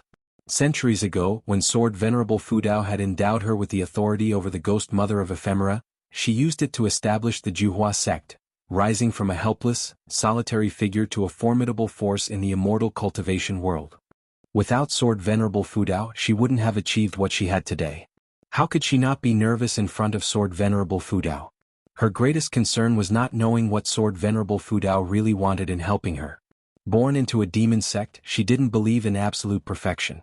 Despite Sword Venerable Fudao's reputation for justice, he must have another side. She had foreseen many possibilities and was devising ways to cope. Crack! The sound of someone stepping on tree leaves came from not far away, startling her to turn and look, only to see a demonic figure emerging from the darkness. The demon shadow divine skill of the Thousand Autumn Pavilion. Jiang Qiong immediately bowed to Sword Venerable Fudao. "What's the matter?" Sword Venerable Fudao asked in a hoarse voice. Jiang Qiong remembered that voice. It was the same one that had sounded during the attack by the Sun and Moon Netherworld Emperor. Taking a deep breath, she immediately stated the reason for her visit. The Ghost Mother of Ephemera had been captured. Her disciples had been possessed by a spirit thought of the captor all the way back to the Juhua sect. It was only in front of Jiang Qiong did the spirit thought reveal itself, belonging to the Spirit Sea's demon palace, wanting to use the Ghost Mother of Ephemera to force the Juhua sect to serve them. Jiang Qiong had yet to agree when the spirit thought made its demands. Every year the Juhua sect must deliver 10,000 cultivators under 1,000 years old to the Spirit Sea's demon palace. Before Jiang Qiong could react, the spirit thought wounded high-ranking members of the Juhua sect and left arrogantly. Jiang Qiong had no other choice but to seek out Sword Venerable Fudao. The Juhua sect is a sect of the righteous path. How could it commit such atrocities at the behest of overseas demons from the demon path? Jiang Qiong said emphatically. Watching her serious demeanor, Guan wanted to laugh. Such an act. Guan turned away, dropping a sentence before moving into the darkness. "I understand now. They will not trouble you again, and as for the Ghost Mother of Ephemera, she will return on her own." Hearing this, Jiang Qiong breathed a sigh of relief. She looked at the retreating back of Sword Venerable Fudao and asked through clenched teeth, "Senior, why did you choose me?" With that question, the dark cloud hanging over her finally dispersed. Some things had to be faced. After witnessing Sword Venerable Fudao's divine skills suppress the Sun and Moon Netherworld Emperor, she felt she would never surpass Sword Venerable Fudao in this lifetime, so there was no need to wait. Without turning back, Guan kept walking and his voice floated back to her. "I helped you because of a request from my disciple. As for his identity, you need not worry. Isn't he the only person you care about in this world?" With those words, Guan vanished into thin air. He knew Jiang Qiong had always been worried about this matter, so he took this opportunity to ease her concerns. Upon hearing this, Jiang Qiong's eyes widened and she froze on the spot. After a long while, she burst into laughter, whispering, "You really do have connections at the Supreme Sect." She didn't mind that Guan had deliberately concealed this from her. After all, her life had changed because of him. It was she who was indebted to him. What right did she have to complain? In her heart, she felt more of a pleasant surprise. With the guidance of Sword Venerable Fudao, Guan's future would certainly surpass hers. Thinking back to what Guan had said, that qi absorption cultivation was the dumbest method, might actually be true. Sword Venerable Fudao had imparted to him a more profound method of cultivation. Jiang Qiong lifted her head and gazed at the bright moon peeking through the leaves, finding it as beautiful as her current mood. Elsewhere, Guan returned to the loft in the Third Medicine Valley. His main body switched places with the clone, completely unbeknownst to Ji Xiaoyu below, and even the Sun and Moon Netherworld Emperor would be unable to see through it. Guan picked up the fate-determining pen on the table. Before Jiang Qiong had arrived, he had already deduced the nature of the demon sect of ghostly bindings, a purely demon path power. Its sect leader was a reincarnation of a heavenly demon with awakened memories, choosing the Taizong continent to investigate Sword Venerable Fudao, preparing for the heavenly demon's invasion of the great heavenly spirit land. Every single member of the demon sect of ghostly bindings was undoubtedly sinful to the extreme. Killing them was, in essence, ridding the world of a scourge. Guan began to write in the air with a pen, scribing the characters for demon sect of ghostly bindings, then determined their life or death with the longevity true word. Any link to the demon sect of ghostly bindings' chi fortune would be reduced to ashes. The sect leader of the demon sect of ghostly bindings was a divine immortal of wondrous dharma. Below him, the sect's influence was roughly comparable to the Star Sea congregations, although they did not have as many members. When Guan placed the fate-determining pen back on the table, several notifications appeared before him. You have successfully seized 709 years of lifespan from the true man of Een Calamity, Loose Immortal Realm 7th floor. You have successfully seized 2,171 years of lifespan from Lin Geshuan, Wandering Immortal Realm 2nd floor. You have successfully seized 624 years of lifespan from Yang Fu, Nirvana Realm 8th floor. Guan looked at these notifications, his face expressionless. The demon sect of ghostly bindings, which had brought despair to Jiang Qiong, was as insignificant as dust on a table in his eyes. However, as more notifications kept coming, Guan felt a special chi fortune approaching him through the depths. He felt a familiar attachment to it, instinctively wanting to accept it, but he restrained himself. This was the heavenly Taoist reward for him. Slaying those with heavy sins would grant him this chi fortune. To be precise, it was not exactly chi fortune, as it was both invisible and intangible. Merit. Guan suddenly had an epiphany. The concept of merit was long rumored among the mortal world. It was not without foundation. Indeed, as humans acted, the heavens did watch. Unlike the great cold demon sect, the demon sect of ghostly bindings bore greater sin. While the great cold demon sect could wash away much of its sins with the chi fortune of the holy court, the demon sect of ghostly bindings did not rely on the holy court, acted recklessly, and had sins rarely seen in this age. The heavenly Tao merit Guan would receive for eradicating the demon sect of ghostly bindings was immense. If he mentally accepted it, it would rush toward him. Guan did not accept the heavenly Tao merit. He decided to keep a distance from the heavenly Tao. Finally, the notifications ceased. In one go he had obtained 7 billion years of lifespan. Still, earning lifespan through killing was the fastest method. At that moment, Guan even felt the impulse to eradicate all the forces of the demon path in the world, but then he remembered the fate of Longzhan and he held back. No matter how he persuaded himself, he was acting out of self-interest. The more people he killed, the greater the impact would be. He could not act rashly. Guan opened his attribute panel and saw that his lifespan had reached over 29 billion years. His Taoist heart calmed down. With more years accumulated, he would be ready for a breakthrough. Although he had no concerns about the passage of time, he knew he must continue to grow stronger lest any insurmountable enemies appeared. The moon set and the sun rose.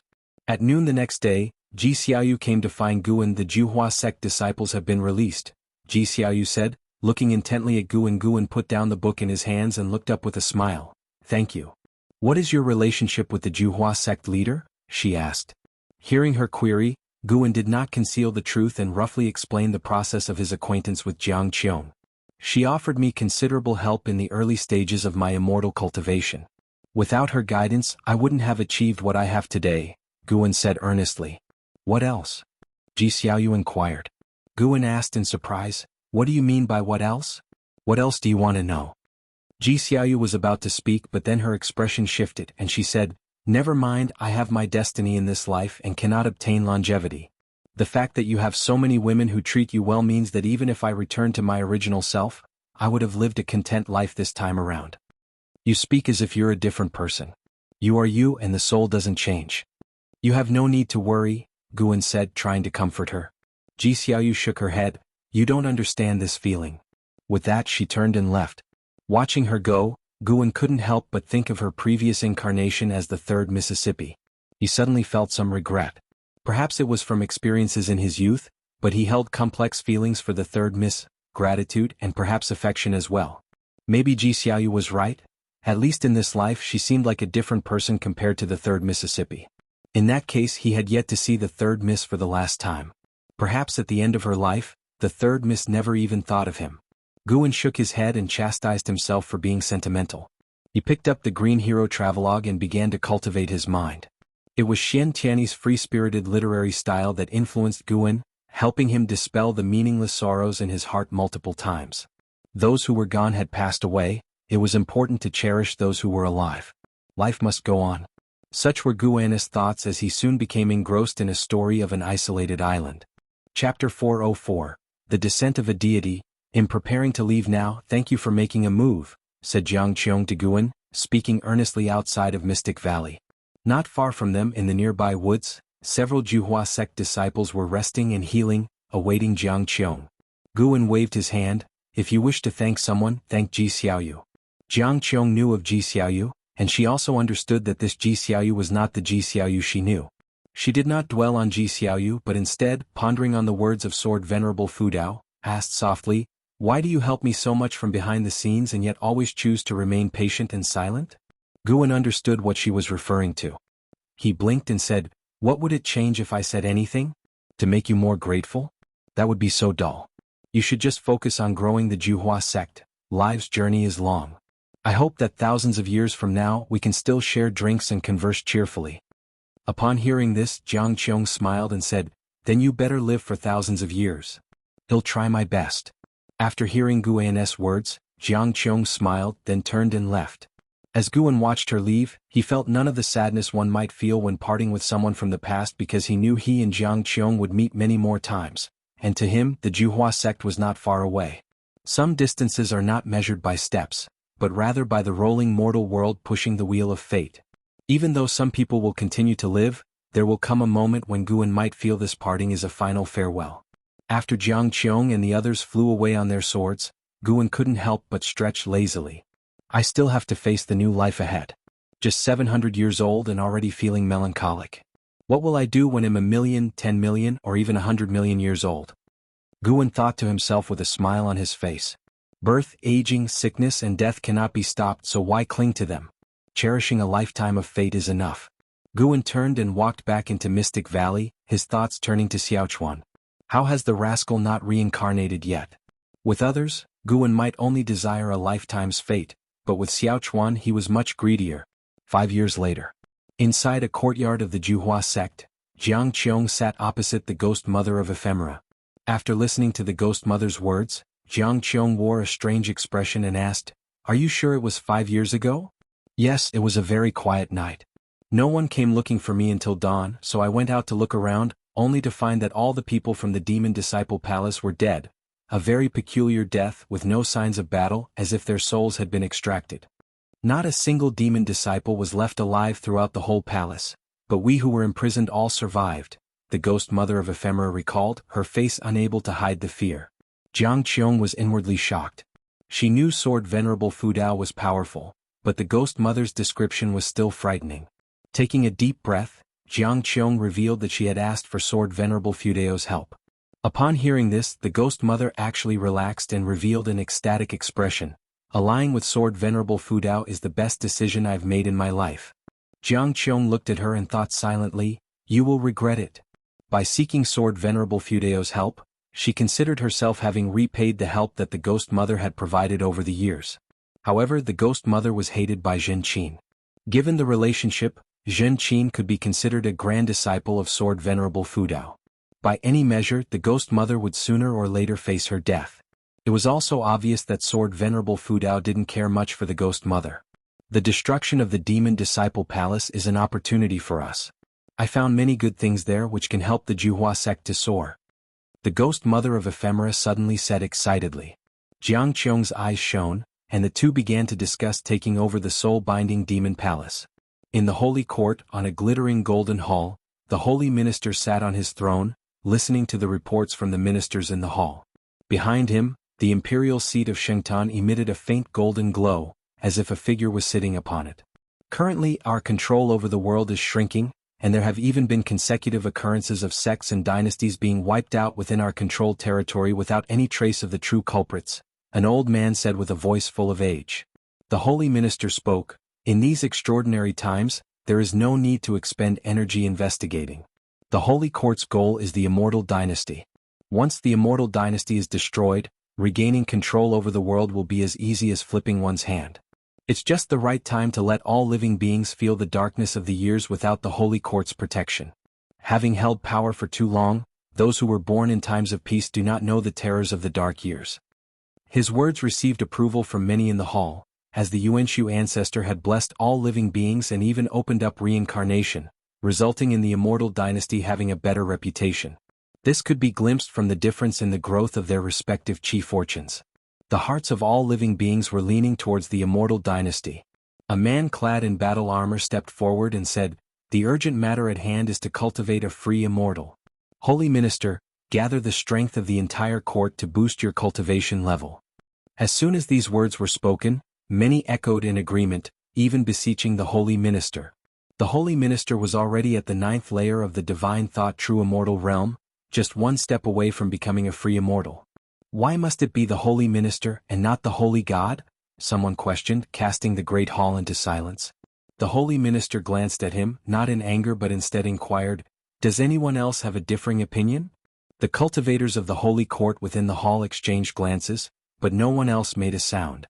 With a thunderous boom, a bolt of heavenly lightning struck from nowhere, hitting the person who had just raised the objection, reducing him instantly to ashes.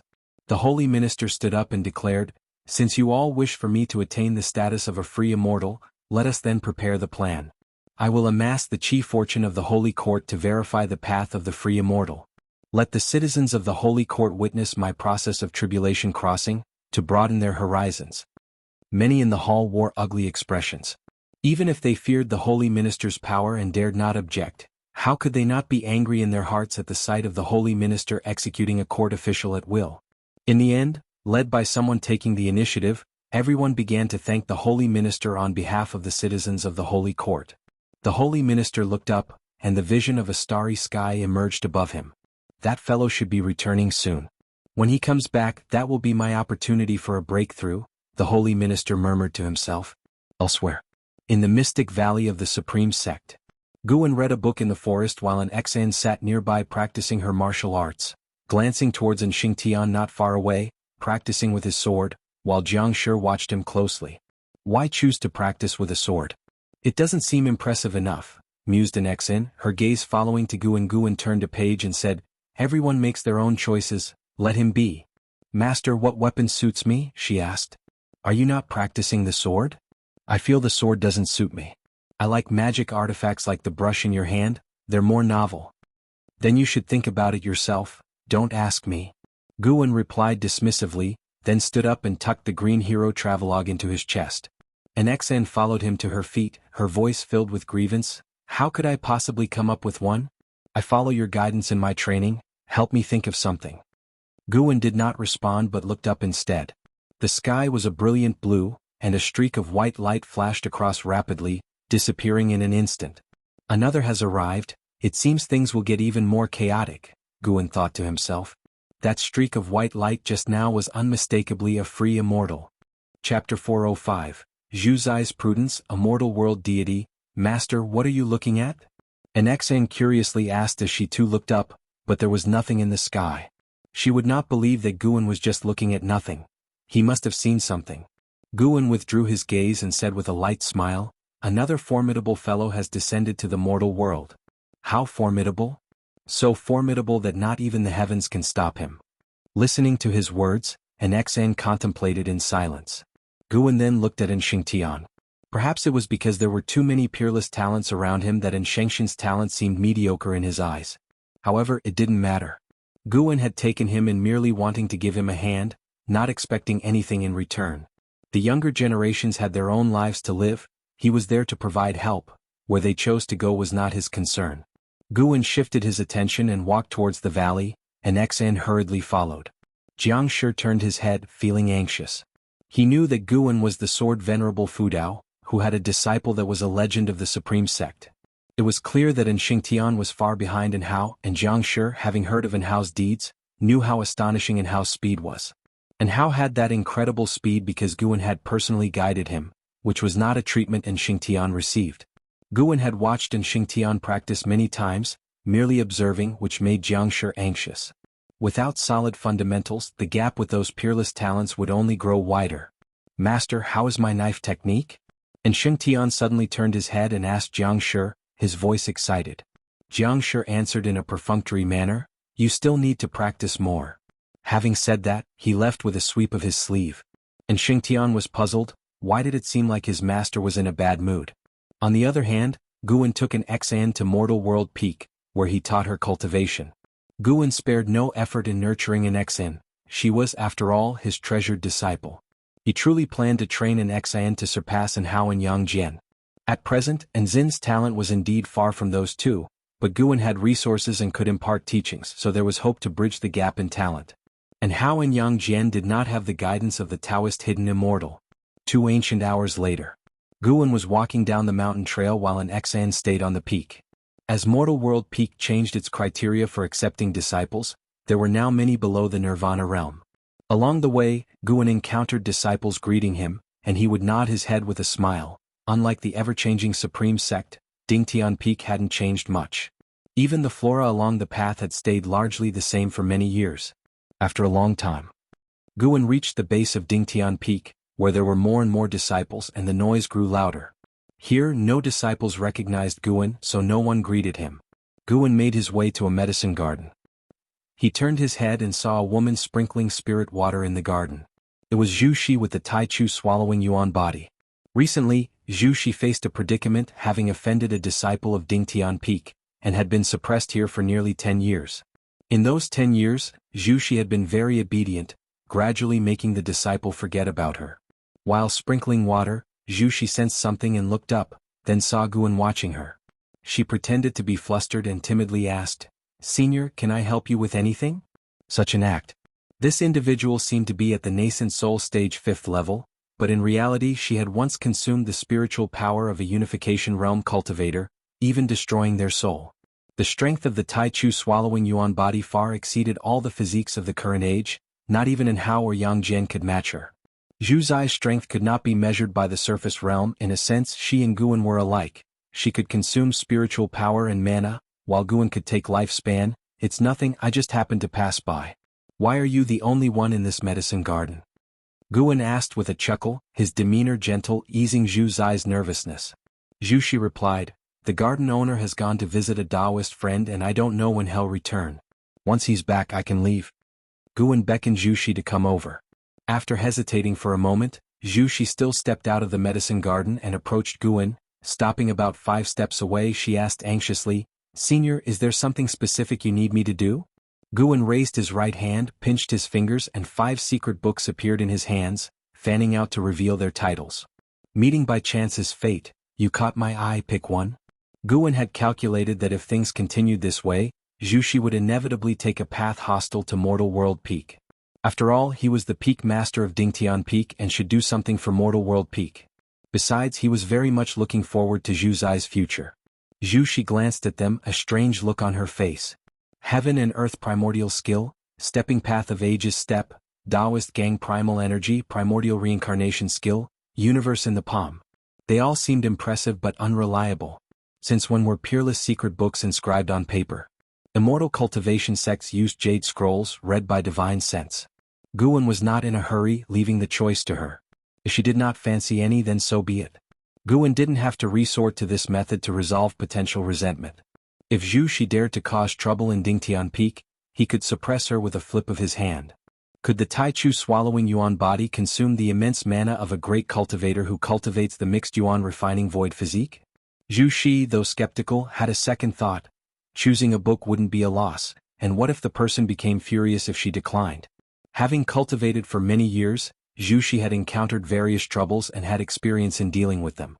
She pulled a secret book and then bowed in thanks to Guan's stepping path of ages step. Guan gazed deeply at her for a moment, then smiled, turned and left. Zhu Shi didn't expect him to just walk away. She watched as Guan's figure vanished around the bend of the mountain path before returning to the garden. She didn't continue sprinkling water but sat down at the wooden table to read the stepping path of age's step. Before long, her expression grew solemn, her hands clutching the secret book even trembled. This divine skill. Zhu looked up, no longer sensing Guan's presence. But she remembered Guan's face, her heart full of complex emotions.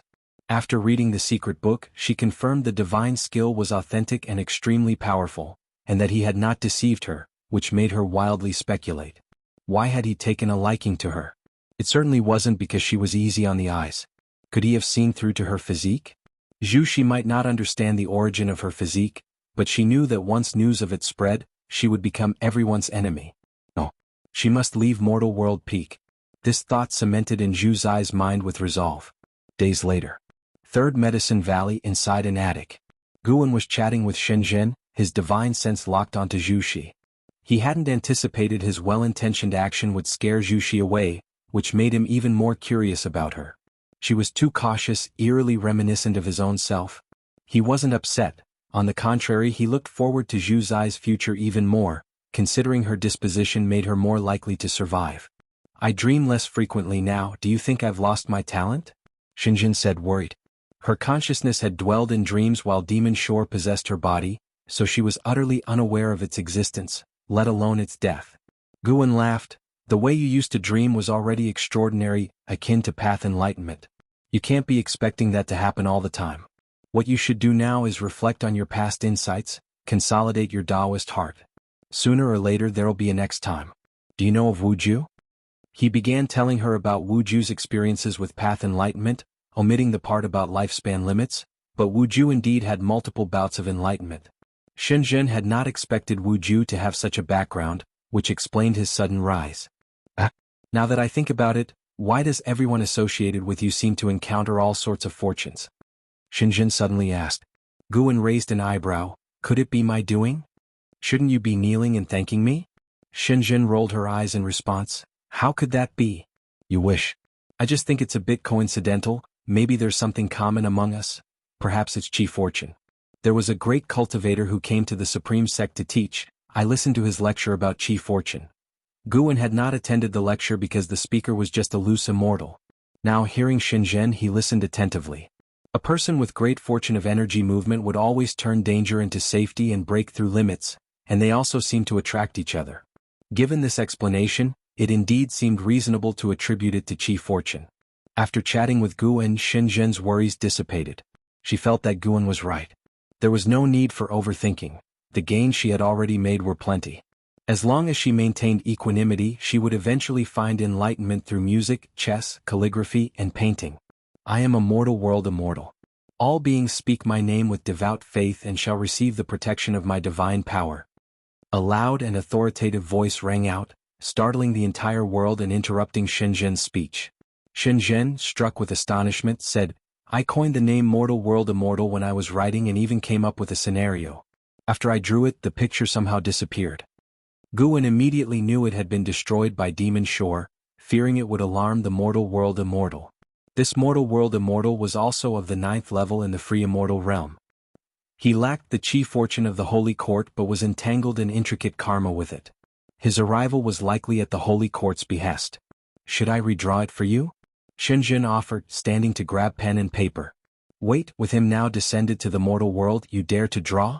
Aren't you afraid he might suddenly appear before us right now? Guan glared at her, irritated. Shenzhen realized the logic and opted to sit back down. He claims divinity, could he be an actual immortal? Shenzhen asked, curious. Before the conflict between the immortal dynasty and the Holy Court, people thought they were immortals. But as the world plunged into chaos, the fantasy shattered, and they came to be seen simply as powerful forces. Guan shook his head. How would I know? Shenzhen's eyes widened. But you wrote Investiture of the Gods, Journey to the West, Romance of the Three Kingdoms, surely in dreams an immortal graced you. You must know more than I do. She was convinced those 3 books weren't fabrications.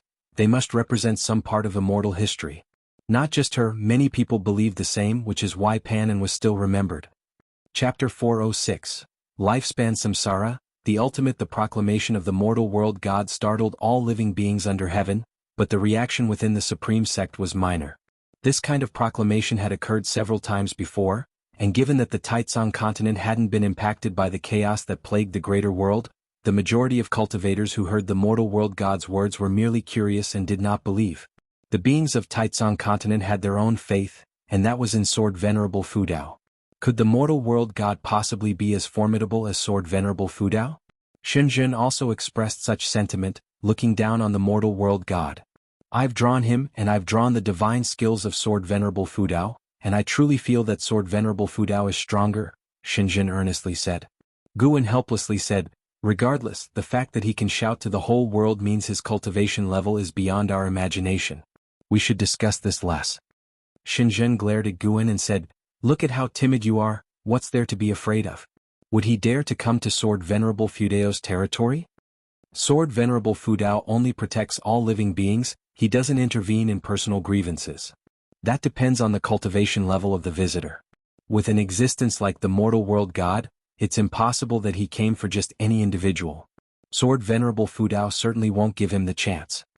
You speak as if you understand Sword Venerable Fudao the best. Nonsense, I definitely understand him better than you do. Watching Shenzhen's vehement demeanor, Guan realized he couldn't out-argue her. It seemed like no one understood Sword Venerable Fudao better than she did. Guan, not wishing to argue further, changed the subject and talked about other matters while his divine thought reached out to the mortal world god. The mortal world god had established a dojo on a straight and majestic mountain peak, and had taken 100 heaven and earth flying immortals as land immortals, seemingly preparing to promote the divine Tao. These 100 heaven and earth flying immortals came from different sects, each sought out by the mortal world god. It is worth mentioning that Baizia of Mortal World Peak was also among them. If not for Baizia's invitation, Guan would not have joined Mortal World Peak, but since demonstrating his superior strength, their relationship had become distant, with Baizia intentionally keeping his distance. Guan didn't know his state of mind, all he could do was to oblige him. Being a land immortal under the mortal world god was in Baizia's view the greatest opportunity of his life. However, after Guan's deduction, this path was more perilous than fortunate, as the mortal world god was destined to confront the immortal dynasty. Nearly an hour later, Shenzhen left. Guan then continued to deduce Baizia's destiny to enhance his own understanding of the way of cause and effect.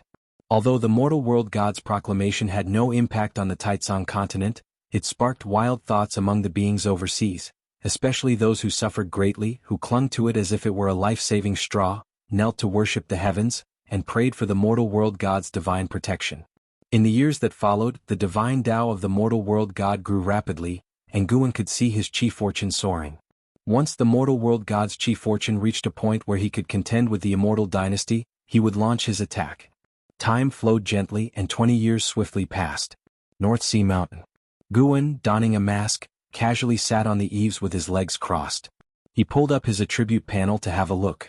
Name, Guan, lifespan, 725/3/169/008-271, physique, mixed yuan refined void body, cultivation level, Taoist hidden immortal realm perfect, 3,169,000,000 years of lifespan. He wondered if it would suffice for breakthroughs. Guan thought cheerfully, suddenly feeling inspired to open a lifespan samsara. Through reincarnation evolution he could also deepen his grasp on cause and effect and destiny. He hadn't used it in many years, always restraining himself. In recent years he had been paying close attention to the mortal world god, able to sense the intense reincarnation cause and effect surrounding him, indicating that the mortal world god had experienced many cycles of reincarnation. This meant that for great cultivators, reincarnation was also a method of cultivation. Guan could also undergo reincarnation and it would be risk-free at that. But upon thinking of Lu Qiuxin and Long Qing, Guan feared reflecting the reality. After much deliberation he felt he was being too cautious. Regardless of how many variables arose, as long as he was growing stronger, that was what mattered. He shouldn't be weighed down by so many burdens. Even if he had descendants, how would that be an issue? If he met them, he would help. If he created karma, he would suppress it when necessary. And as for more formidable foes, no matter his choice, enemies on the path of immortal cultivation would keep emerging endlessly. Everything must prioritize the Tao. Bring it on. After persuading himself, the eyes beneath the mask grew excited. Start a game. You have spent 10 million years of lifespan to initiate a reincarnation evolution. Beginning connection to Tao rules, searching for a world of reincarnation. You have the following options, please choose one. 1. Great Heavenly Spirit Land. 2. Great Primordial Land. 3. Dark Heaven and Earth. Why are these the 3 options? Guan frowned, annoyed by the lack of refresh options, making him somewhat uncomfortable. The Great Primordial Land was where Lu Han had been. He too had completed the trial, ultimately being slain by the Black Profound Emperor in the River of Destiny. No need to mention the Dark Heaven and Earth, as it was where Chu Lu and Xiao Xingtian had been, both killed by the Black Profound Emperor. Both choices likely meant confronting the Black Profound Emperor again. Whenever Guan mentioned the Black Profound Emperor, he would bristle with annoyance. The Annihilation God Emperor had suppressed Long Zhan, and could at least be considered to have eradicated a scourge for all living beings, but what about the Black Profound Emperor? This bastard was motivated entirely by personal vendetta, and moreover he was a higher realm bullying a lower one. No, he couldn't allow himself to become hostile towards him. He needed to treat him with indifference. Guan adjusted his mindset and turned his gaze to the first option. Great Heavenly Spirit Land. What would happen if he chose the Great Heavenly Spirit Land? In the Great Heavenly Spirit Land he wouldn't panic. After all, there was no one in this great heaven and earth who could threaten him for the time being. Let's try it. You have chosen to reincarnate into the Great Heavenly Spirit Land. Given that the Tao rules of this land cannot conceal your talent, you will retain your ability to seize lifespans, but you won't be able to unlock stage-based functions. Reincarnation evolution begins. In the first year, you were born into a Yen clan tribe in the desolate ancient continent and you were named Extreme by your father. At age 3 you crushed a rabbit to death, seizing 6 years of its lifespan. Your destiny reached a turning point. At age 7 your chi blood reached the level of a wilderness beast, and you were proclaimed the #1 divine son of the tribe. At age 12, you defeated all challengers within the Yen clan tribe, becoming the champion warrior crowned by the Yen ancestors. Looking at the prompts before him, Guan's expression became strange. Tribes? Yen clan? He calculated and realized that the Great Heavenly Spirit Land had no Yen clan tribe, which meant that this lifespan samsara was not set in his own time point. He continued reading. At age 15 an old man came to the Yen clan tribe, calling himself a land immortal, claiming knowledge of 5,000 years before and after. He saw through you at a glance and wanted to tell your fortune. Will you accept? Was this a necessary NPC encounter at the start of reincarnation evolution? Guan silently chose no. You refused his offer to tell your fortune. However, he didn't give up but insisted on doing so, resulting in your chi blood boiling in rage and you dying on the spot. At age 18, in pursuit of greater strength, you left the Yen clan tribe on your own. At age 20, you condensed your primordial spirit, gaining a might capable of shaking gods. At age 21, you encountered an injured dragon girl by the seashore, lying on death's door, begging for your help. Will you choose to save her? No. You chose not to save her. The dragon girl died of a broken heart upon your refusal. Her clan brother, the Azure Dragon, leapt out from the depths of the sea and upon seeing the scene, suspected you of killing the dragon girl. He attacked you and after a fierce battle, you tore the Azure Dragon to shreds. Guan suddenly felt some regret. Why did rejecting to save her lead to even bigger trouble? At age 22, you faced a massive pursuit by an army of shrimp soldiers and crab generals, trapped on an island and cornered.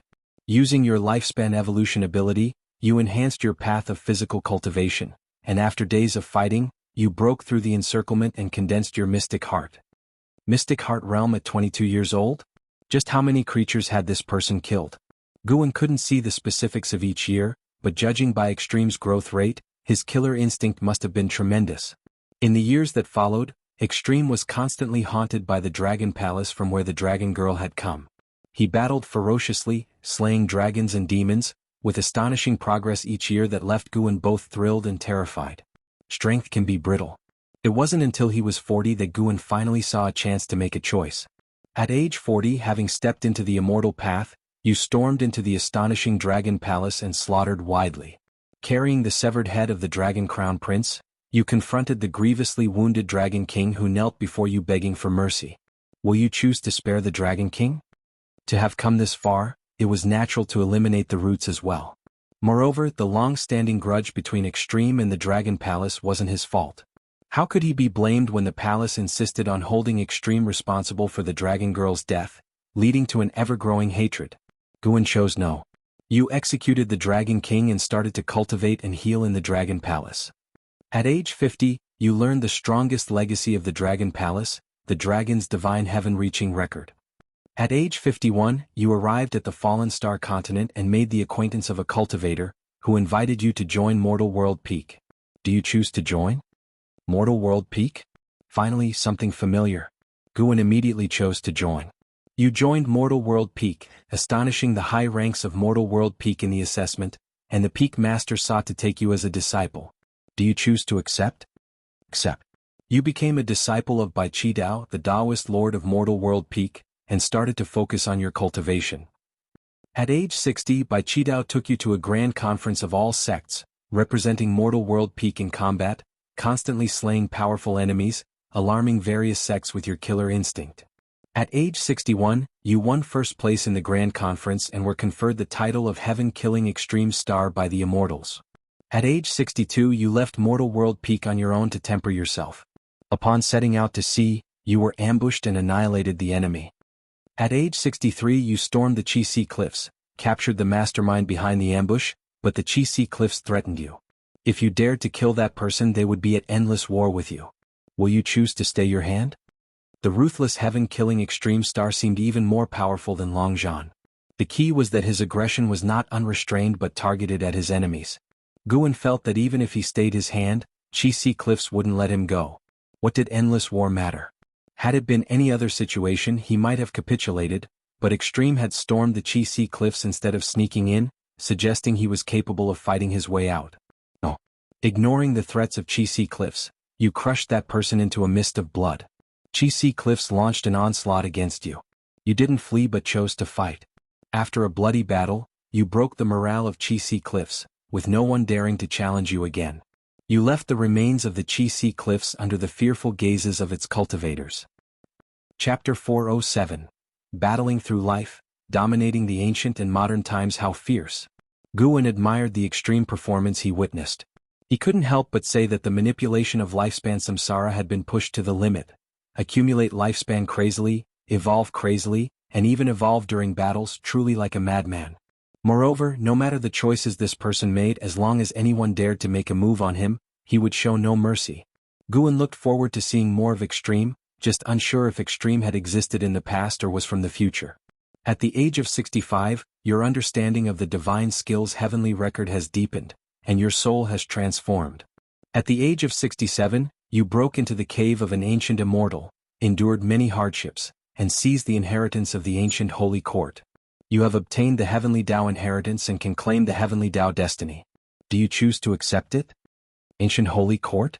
These 4 words made Guin imagine many things. But the holy court had existed for countless years, and it still needed to be seen whether the holy court existed in the time and space where Extreme was. As for the heavenly Tao destiny, he could not accept it. No. You refused to accept the heavenly Tao inheritance. You return the inheritance to its original place, waiting for the next fated person to arrive. At the age of 68, as you prepare to leave the ancient immortal's cave, you suddenly encounter the spirit of a holy god from the ancient holy court. Seeing that you are fated, he wishes to pass on a divine skill to you. Do you choose to accept? Holy god. Guin's expression turned strange. He hesitated for a moment, then chose to accept. You accept the inheritance of holy god Yang Jian, learning the heaven-extinguishing Tao annihilating 36 spear techniques. Yang Jian. Now Guin could completely confirm that Extreme existed in a far distant future. Holy God is a level of divine thought true immortal. After reaching this realm and then dying, how many years later must it be? There's no such thing as a duplicate name, because the heaven-extinguishing Tao annihilating 36 spear techniques were taught to Yang Jian by divine exotic ghost kings stealing the 5 elements, and Guin had seen it. Does Yang Jian's death not mean that the holy court will also perish? As Guin pondered, notifications continued to pop up in front of him, quickly drawing his attention. After learning the heaven-extinguishing Tao annihilating 36 spear techniques, Extreme continued to battle across the world. In the next 50 years, he made a formidable name for himself on the Fallen Star continent, then proceeded to the next continent. Battles, slaughter, and exploring caves, that was Extreme's life. He remained unattached to any emotions, unlike his previous reincarnations, even if Guin helped him to refuse them. Extreme reached the free immortal realm by the age of 800, astonishingly radiant. At 1233 years old, you defeat the strongest contemporary of Daluo Heaven, understanding your own Taoist intent during the battle and creating the ultimate battle technique.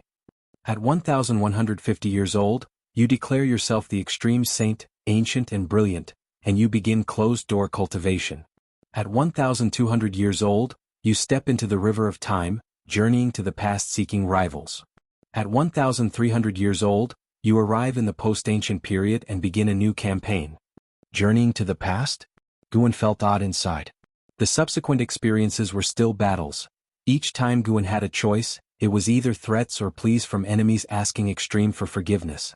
In the end, Extreme spent 200 years sweeping through the heavenly spirit great heaven and earth of the post-ancient period, seizing the chief fortune of heaven and earth, and his cultivation level skyrocketed.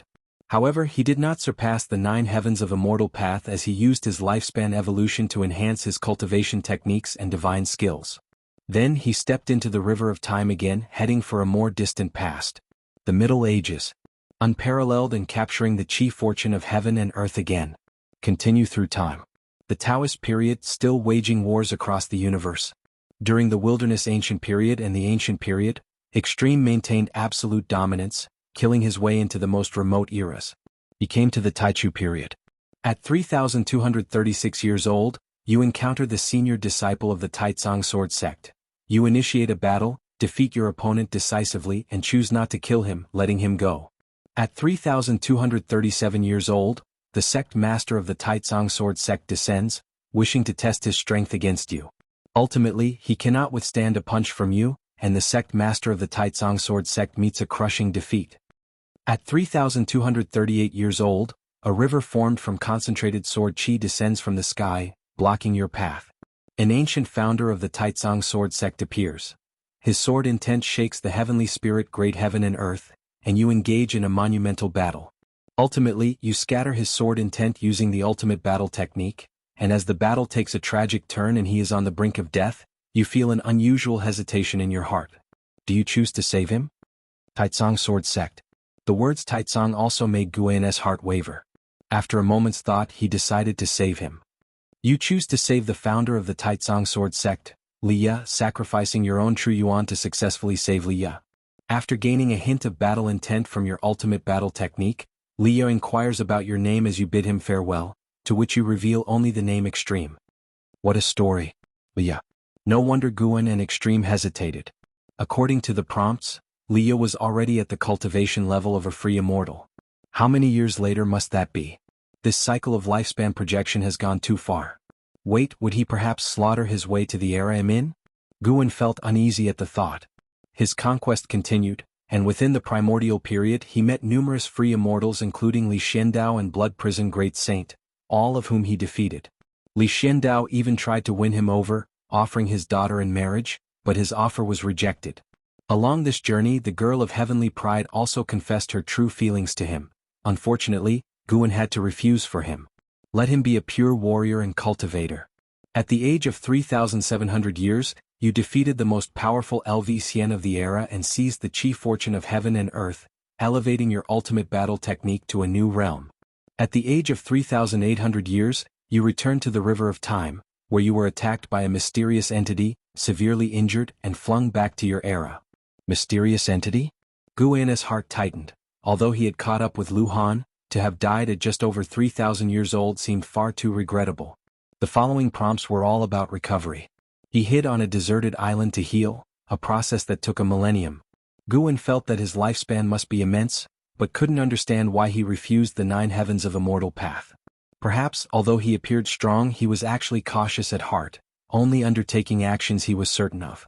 Once he achieved the free immortal realm, he continued to fight, improving the power of his Taoist sorcery. His prowess within the free immortal realm had reached a stage where he could traverse ancient and modern times. Guan wondered how strong he was now and whether he could compete with the free immortal realm's Guan. After the reincarnation evolution ended, he could use a lifespan simulation. Fighting himself? Guan found it intriguing and was filled with anticipation. In the years that followed, once he had healed, he began adventuring through the universe. From the prompts, it seemed like the universe at this time was vast with intricate powers, far more exciting than Guan's current era. At the age of 5,306 years, You unexpectedly met the fairy of Nine Nether Underworld, Yuquan. You enjoyed each other's company, and she invited you to discuss Taoist ideas in the Nine Nether Underworld. Would you accept? Nine Nether Underworld? That sounded very dangerous. Guan chose no. You refused Yuquan Fairy's invitation, leaving her regretful. As you watched her leave, you erased the turmoil in your heart, dissolved the karma between you and roamed the universe alone. At the age of 5,400 years, you enter the Kanglan immortal domain.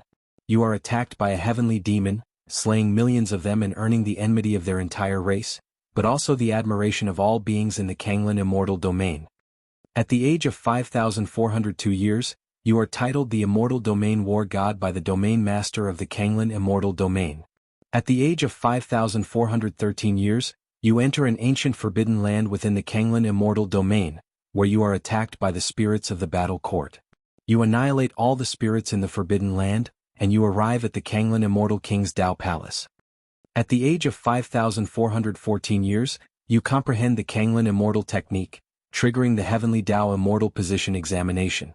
You defeat the Immortals in the exam. Would you choose to accept the Heavenly Dao Immortal Position? Heavenly Dao Immortal Position? It was unexpected that he also had a heritage similar to LV Xian's. It was within expectations that he could progress through such a heritage. Guan immediately chose no. If the Immortals knew that he could seize lifespans, what then? You refuse to accept the Heavenly Dao Immortal Position.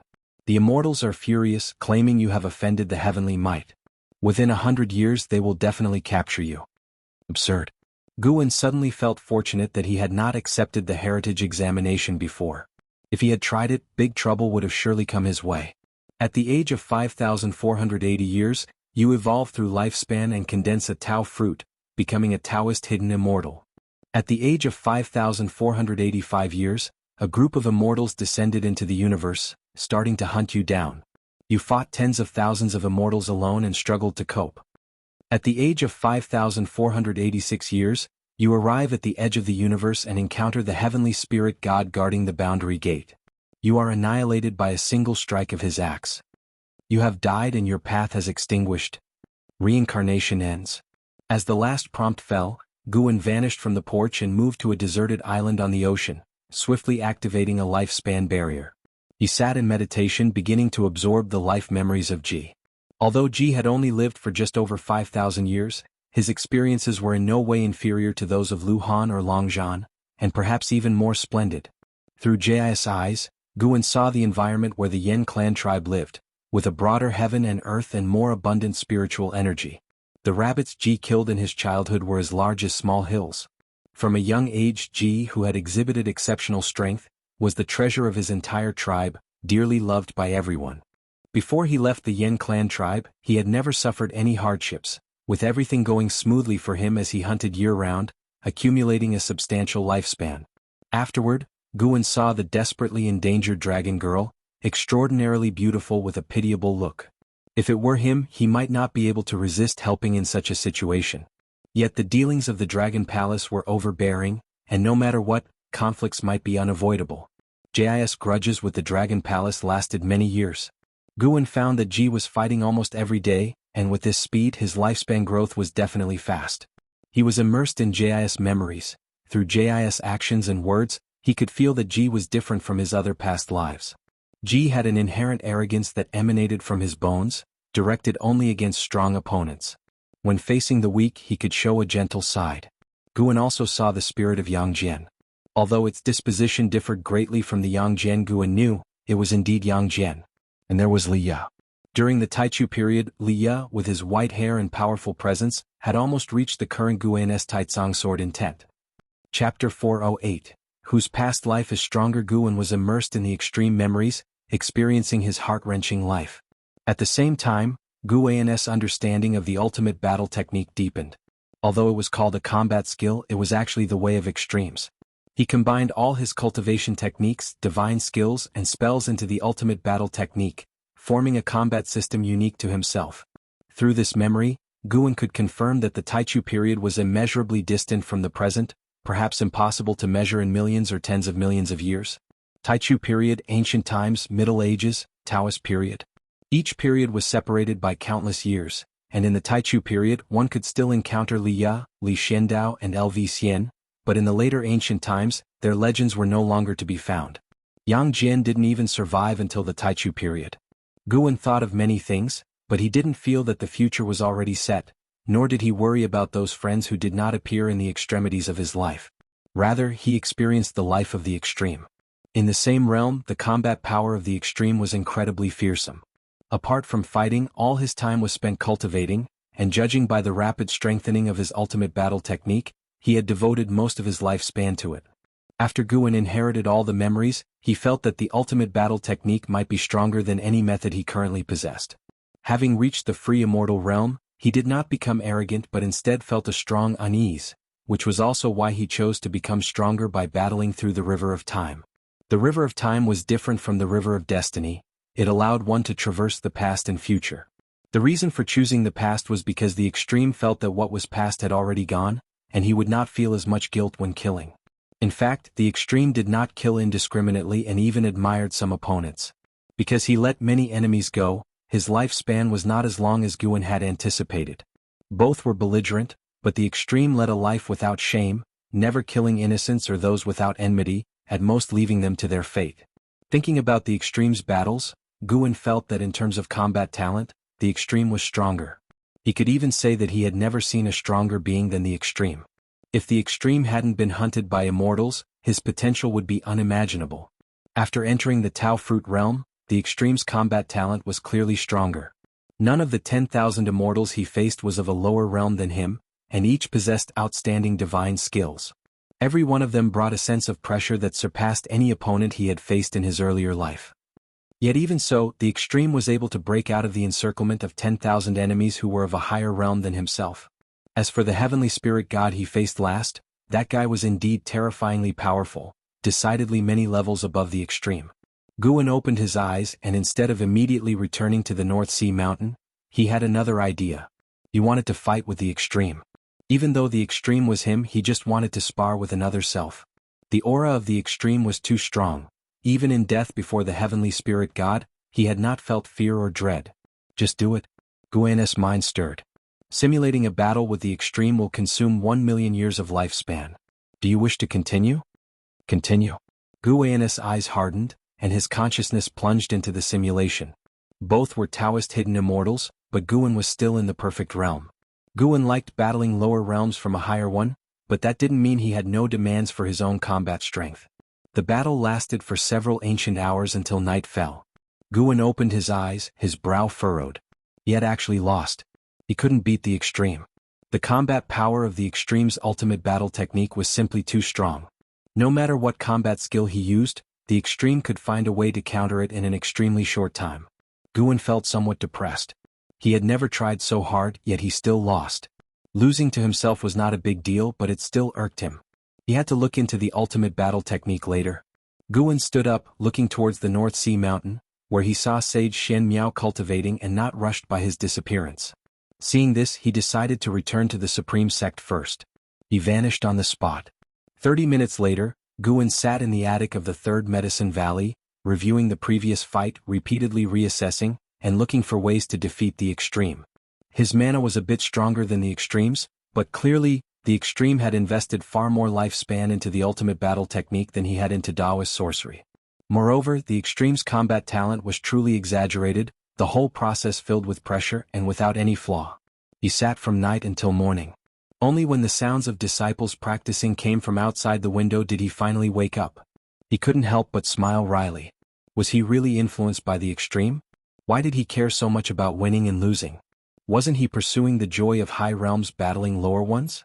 If he ever reached the extremes period of the Tianyuan, it was unimaginable how terrifying he would be then, and the extreme wouldn't be worth mentioning in his eyes. Guan found that the reincarnation evolution absorbed character traits from the evolution.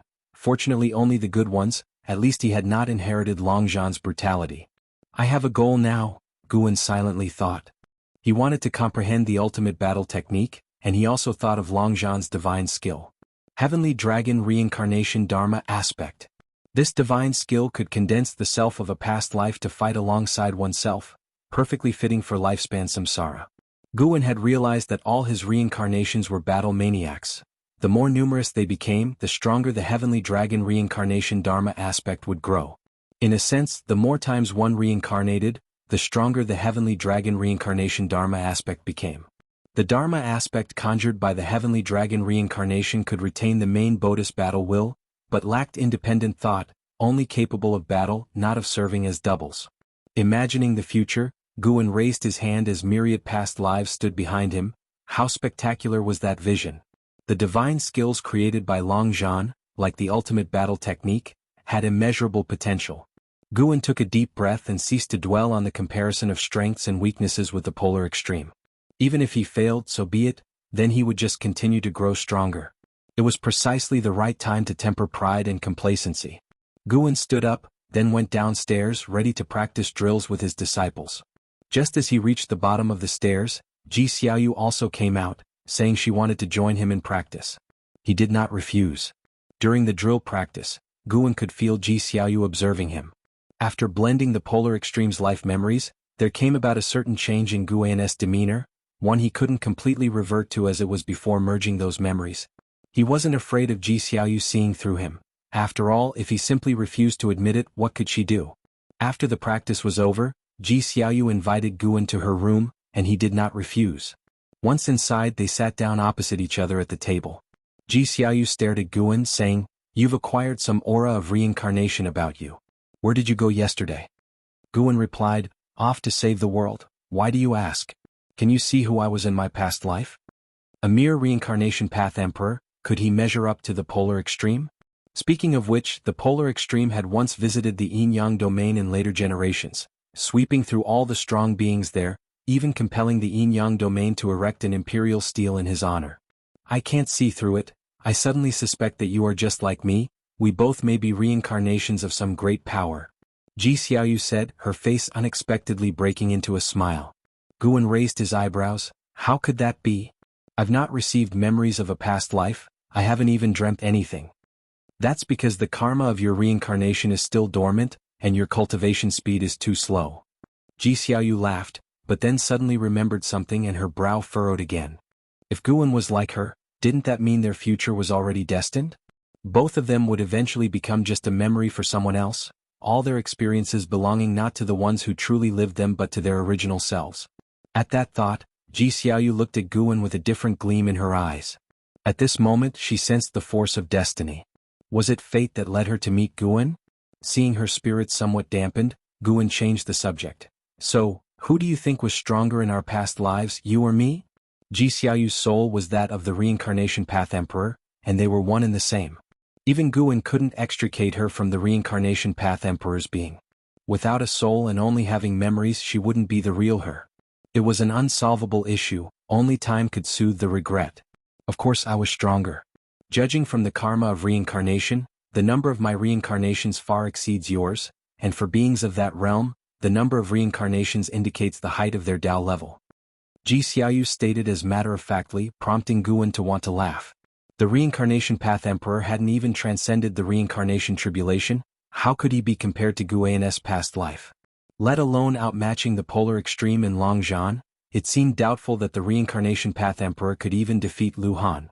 The two of them continued to chat, and Ji Xiaoyu began to speak of the battles she had dreamed about, the epic battles of the reincarnation path emperor against formidable enemies, which excited Guan greatly. Of course, the emotion was feigned. He had to put on a show for Ji Xiaoyu. While chatting with Ji Xiaoyu, Guan was reflecting upon more. He thought about incorporating the polar extreme's cultivation methods into his teachings for his disciples, which might make them stronger. He would start with an XN. Nobody could possibly possess the polar extreme's battle talent, but if an XIN could achieve a mere 1/10,000th of the polar extreme's combat achievement, even she could sweep through her peers. Regrettably, the polar extreme's life had not intersected with Enhao's, leaving the future of Enhao an unwritten story. As it stood, though Enhao could not compare to the polar extreme, both had different growing environments and the future remained uncertain. Late at night. Hidden Spirit Palace. Guan was instructing the deep-sea dragon carp in cultivation. After shapeshifting, the deep-sea dragon carp, clad in white, looked even more feminine with her black hair neatly pinned up. He intended to reprimand the deep-sea dragon carp, but found her transformed appearance quite pleasing to the eye, so he held back the critique.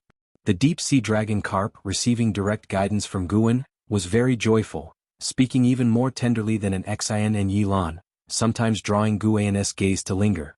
Once Guan finished instructing, he lay back in the chair to read. The deep-sea dragon carp, practicing her step technique beside him, inquired, "Master, I've been reading the book you gave me. Do you think I might have a chance to turn into a dragon someday?" She was named Long Li because she carried the blood of ancient true dragons. Deep in her bones, she yearned for the stature of an ancient true dragon. Guan, flipping through the pages of Green Hero Travelogue, casually responded, "Keep cultivating well, and in the future whatever you wish to do or become, you might have the chance." Hearing this, the deep-sea dragon carp felt greatly inspired and practiced the stepping path of age's step with even more diligence. Chapter 409.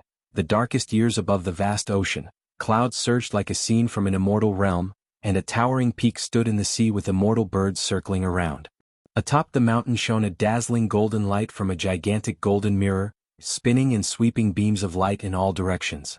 Below the golden mirror lay a spacious and bright dojo, paved with white jade. Tens of thousands sat in meditation, all from the heaven and earth flying immortal realm. The majority meditated with closed eyes, while a few looked towards the front where a majestic figure sat in meditation before the golden mirror, his presence alone stretching 100 yards high. Mortal world god. Clad in a black Taoist robe, holding a horsetail whisk, his half-white hair bundled behind his head with jade pins, his face weathered as if worn by the ages, he emitted an immense and boundless aura of Taoist sorcery simply by sitting there. Mortal god, now that the world is in chaos, when will we, the followers of divine Tao, descend the mountain to save the world? An elder suddenly spoke out, prompting everyone to open their eyes and collectively gaze at the mortal world god. Even Baizia from Mortal World Peak opened his eyes to look. They had pledged allegiance to the mortal world god not merely to seek greater strength but also to fulfill their own aspirations. In their eyes, both the immortal dynasty and the holy court were preoccupied with their own power, not prioritizing all living beings. Neither deserved to rule the great heavenly spirit land. They believed that salvation required a third-party force, and the divine Tao founded by mortal world god represented their hope. Before joining the divine Tao, they had experienced its formidable power, a force they believed to surpass the immortal path. With the chief fortune of divine Tao, their strength continued to grow. Though newly joined, many were already eager to take action. Without opening his eyes, the mortal world god responded slowly, "The time is not yet ripe. We aim to save the entire world, not merely a portion of beings. Acting now might accumulate virtue, but it won't shake the immortal dynasty or the holy court. Once we are strong enough, we will crush the immortal dynasty in one fell swoop, swallow the holy court and quickly restore peace to the world, which will truly benefit all beings." Many nodded in agreement with his words. A female cultivator asked, "Mortal god, in your eyes, is the threat from Xingtian greater, or is it the Yangxian emperor? The free immortal might not decide the fate of the world. After all, even the Yangxian emperor couldn't breach the holy court, but they all knew that to crush the immortal dynasty in the holy court, they must defeat both the Yangxian emperor and Xingtian. A monumental battle awaited the mortal world god. Upon hearing this, the mortal world god slowly opened his eyes, peering into the distance with a profound look. He said meaningfully, "Besides those two, there are greater threats in this world, and not just one. It is a time of unprecedented chaos. The future changes of the world will far exceed your imaginations, and what you currently see are merely premonitions. The true calamity has yet to descend. Day and night confused, your sin and virtue mixed, where immortals and mortals coexist, you will witness the darkest of times." Hearing the words of the mortal world god, the faces of the cultivators in the heaven and earth flying immortal realm changed drastically, and they began whispering among themselves. Baizia also furrowed his brows, his eyes filled with worry. What really awaited them in the future? 3 years later. In a forest, Guan sat on a tree reading, while Blood Prison Great Saint lay beneath, watching an Xan cultivate with a curious look in his eyes. "Master, what exactly is she cultivating? It feels different from the previous cultivation techniques and divine skills, yet it contains those mysteries."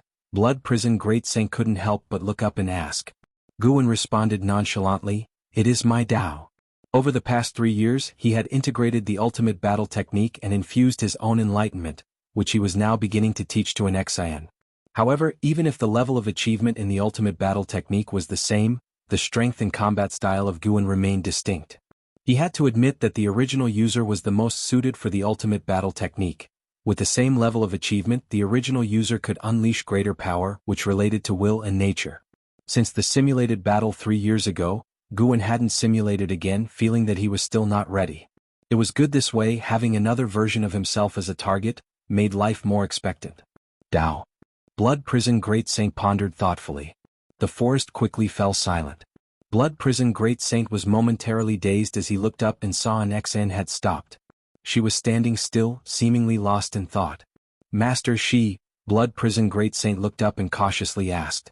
Guan flipped through the pages of the book and replied, "She is merely embracing the path enlightenment, pay it no mind." Path enlightenment? Blood Prison Great Saint was not the naive youth he once was. He understood what path enlightenment meant, an opportunity seldom encountered in life. He looked at an XIN with envy, filled with expectation. Indeed, following his master, experiencing path enlightenment and changing one's essence were not difficult. Yang Jian was unfortunate not to continue staying on. Had his heart settled, his growth would have accelerated. That foolish boy was short-sighted, thinking he had learned all the skills his master had, not realizing that his master's Tao level was profound and immeasurable. Blood Prison Great Saint's gaze returned to an XN and noticed a new aura about her. This presence instinctively made him wary. This girl is growing so fast. Always smiling, but once she begins to cultivate, her aura is even stronger than Yang Jian's. Blood Prison Great Saint thought to himself, astonished. He tried to recall when an XIN had developed such an aura. He could not pinpoint the exact moment. He looked again towards Guan in the tree, his eyes full of admiration. If such a frail woman could be nurtured to this extent, how powerful could he become if properly trained? Blood Prison Great Saint silently vowed to become the strongest under Guan's command. Time swiftly passed. As dusk approached, an XIN suddenly woke up. Her eyes widened as she gasped for air, her forehead covered with cold sweat. Hey, what's wrong with you? Why does path enlightenment seem like you're having a nightmare? Blood Prison Great Saint asked with a hint of jealousy in his tone. He wanted to experience path enlightenment too, just like that fat rat. He suspected that the rat's rapid growth was due to continuously embracing path enlightenment even while sleeping.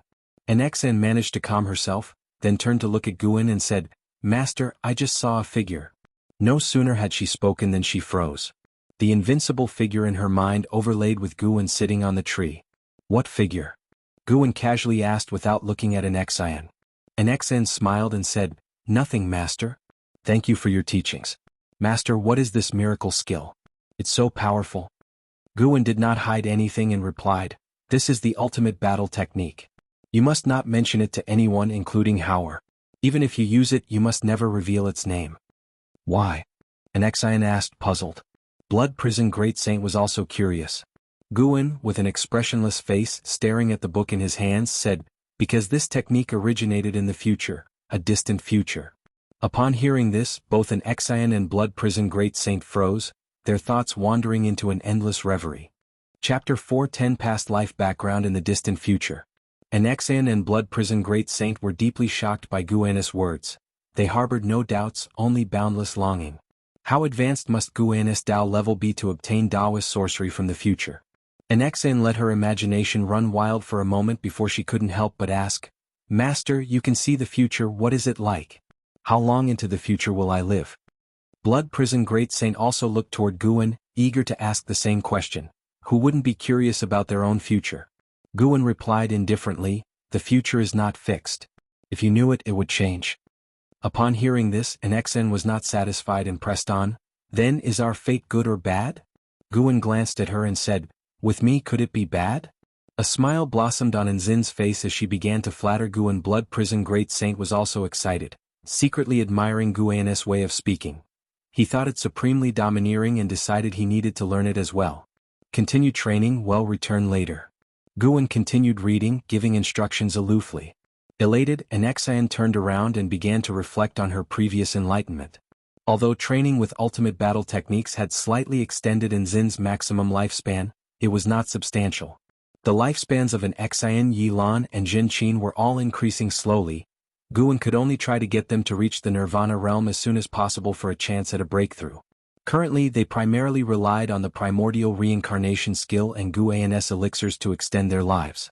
Guan was only reassured by their high cultivation spirit and their refusal to give up on training. As night fell, Guan descended from a tree and began to guide Nzin's cultivation. Only the next morning did they travel to Qinya Valley where, after gathering medicinal herbs, they returned to Mystic Valley. Regardless of what they were cultivating, harvesting medicinal herbs and accumulating lifespan were Guan's highest priorities. Nothing could delay this. Recently, Guan was contemplating another matter. Where should he break through next? He felt that breaking through in the silent destruction domain would sooner or later bring great trouble to the great heavenly spirit land. The thought of facing immortals still pressured Guan. A more distant place for the breakthrough was necessary. The universe was vast, after all, hiding other great heaven and earths. It might bring trouble to other lands, but sacrifices had to be made to preserve his own land. 2 years later, at the age of 730, Guan was visiting Yi Mansion within the subsect where he and Yi Lan sat listening to Zhen Qin recount thrilling battles from years past. Energetic, she occasionally stepped on a stool, her emotions fluctuating with the dramatic shifts of the events. Guan was very supportive, not only listening intently but also expressing various emotions. Yi Lan did not intervene. She watched Zhen Qin boast to Guan with a smile. As the spring breeze swept through the courtyard, she felt nothing could be better than this day, having all the people she cared about around her. Wasn't this the luckiest thing in life? After Zhen Qin finished, she sat down, hands on the table, and looked at Guan, asking, "Master, is the divine Tao that's been widely discussed recently real or fake? The mortal world's deity speaks greatly, but for many years there hasn't been any real movement, just rampant rumors." The rumors of the divine Tao had reached the supreme sect. It was said that believing in the divine Tao could grant divine power and help one survive the upcoming darkest years, quite miraculous indeed. Guan had also heard such statements in the Third Medicine Valley, but he hadn't taken them seriously. The future was becoming more chaotic, and the deity of mortal worlds divine Tao was merely one part of the grand torrent of the world and hardly decisive in the future's direction. The deity's proclamations were loud, but essentially he was just a pawn of the holy court. How could a pawn compare to the holy court? More free immortals would appear. During Guan's previous breakthrough, 2 free immortals had sneaked into the reincarnation vortex, the purpose of which was still unclear. Who can really know what's true or false? But I've heard it's quite chaotic overseas. If the divine Tao can relieve suffering and difficulty, even if it's false, I'm willing to believe it's true, Guan responded, his words sincere. In his view, the might of an immortal wasn't key. Since one is deemed an immortal, they should prioritize aiding all living beings. Whether in his past or present life, stories about immortals were always about righteousness and great benevolence, signifying that the meaning of immortals wasn't merely human fantasy but rather a notion once conveyed by the immortals themselves. Since it had been conveyed, that was the role these immortals granted themselves. Zhen Qin nodded and said, "Exactly, what difference is there between an immortal that doesn't help others and the immortal dynasty or holy court?" The world certainly did not need another immortal dynasty or holy court. Yi Lan spoke up, "These matters are too distant for us. Why think too much about them? It might be better to contemplate how to achieve nirvana." Hearing this, Zhen Qin frowned slightly and asked, "Nirvana, is there really hope for us?" Despite already being a great cultivator of the void-crossing realm, she still felt Nirvana realm was unattainably distant. She could hardly imagine how others had reached the Nirvana realm. "Of course there is. If you keep hope alive, anything can be realized. I believe you can do it," Guan said cheerfully. Both women had reached the void-crossing realm, and a century ago, they had unleashed their cultivation levels, their maximum lifespans extending beyond 1200 years. Yi Lan looked at Guan, her gaze falling on his forehead. Guan's apparent cultivation level remained at the nascent soul realm, but both she and Zhen Qi knew he must be concealing a stronger cultivation level, especially since the primordial reincarnation skill was passed to them by Guan. Over the years, Guan's bearing had grown increasingly strong, nothing about him indicating mediocrity. "Master, if you release your cultivation level, could you reach Nirvana realm in one go?" Zhen Qin asked curiously. Guan said, "Nirvana realm? You underestimate me. I could directly advance to the 9 heavens of immortal path." "Master, how many drinks have you had? Do you think I'm bragging? So, are you saying you're even more formidable than Yangxian Emperor? Let's say it's 50-50. What does that mean? That you have a 50% chance?" Pfft. Zhen Qin burst into laughter at Guan's jests, and started boasting along with him. Yi Lan watched them amusedly, though she didn't think Guan was as powerful. After all, she had grown up with Guan, and knew the beings of immortal path realms were ancient creatures thousands of years old. It was said that Yang Xian Emperor had lived an indeterminate number of years, an evident age gap existing there. However, Yilan thought of Sword Venerable Fudao backing Guan. That old man probably did have a 50% chance against Yang Xian Emperor. Guan's bragging might also have been backed by inquiries to Sword Venerable Fudao, getting such an answer. After a long chat, Guan saw that the conversation had run its course and rose to take leave. Yilan tried to keep him, but Guan, wishing to explore the subsect, politely refused. Guan left Yi Mansion alone and then strolled around the city. Compared to Supreme Sect, the order and subsect seemed even more chaotic, with many stalls on the street selling practical items. All disciples coming to subsect aimed to train in the lands of demons. Many disciples bore wounds. As the world descended into chaos, numerous demon and ghostly creatures infiltrated Taizong continent, coming for survival. Guan didn't stop them. Their arrival also helped the human race cultivators to grow stronger.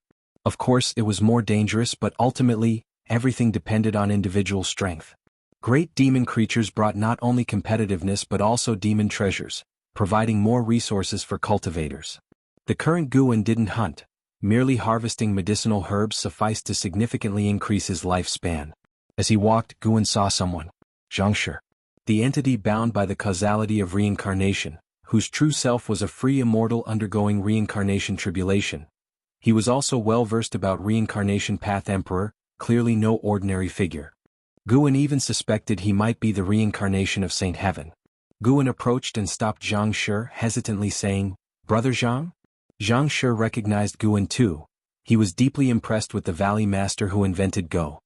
He smiled, saying, "Taoist friend Gu, it's been a long time. I didn't expect you to remember me."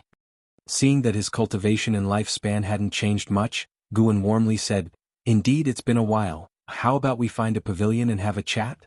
Zhang Shi didn't understand Guan's enthusiasm, given they had only exchanged a few words initially, but he didn't refuse. The two made their way to the inn, laughing and talking. 30 minutes later, Guan sat opposite Zhang Shi. Seeing the pleasantries were over, he picked up the wine jug, poured wine for Zhang Shi, and smilingly asked, "Taoist friend, why have you come to the subsect?" Zhang Shi answered, "I'm investigating an enemy who has concealed his identity and potentially hidden himself in Supreme Sect." Upon hearing this, Guan frowned and asked, "Do you need any help? You're not even asking about our enmity? What if I was the one at fault?"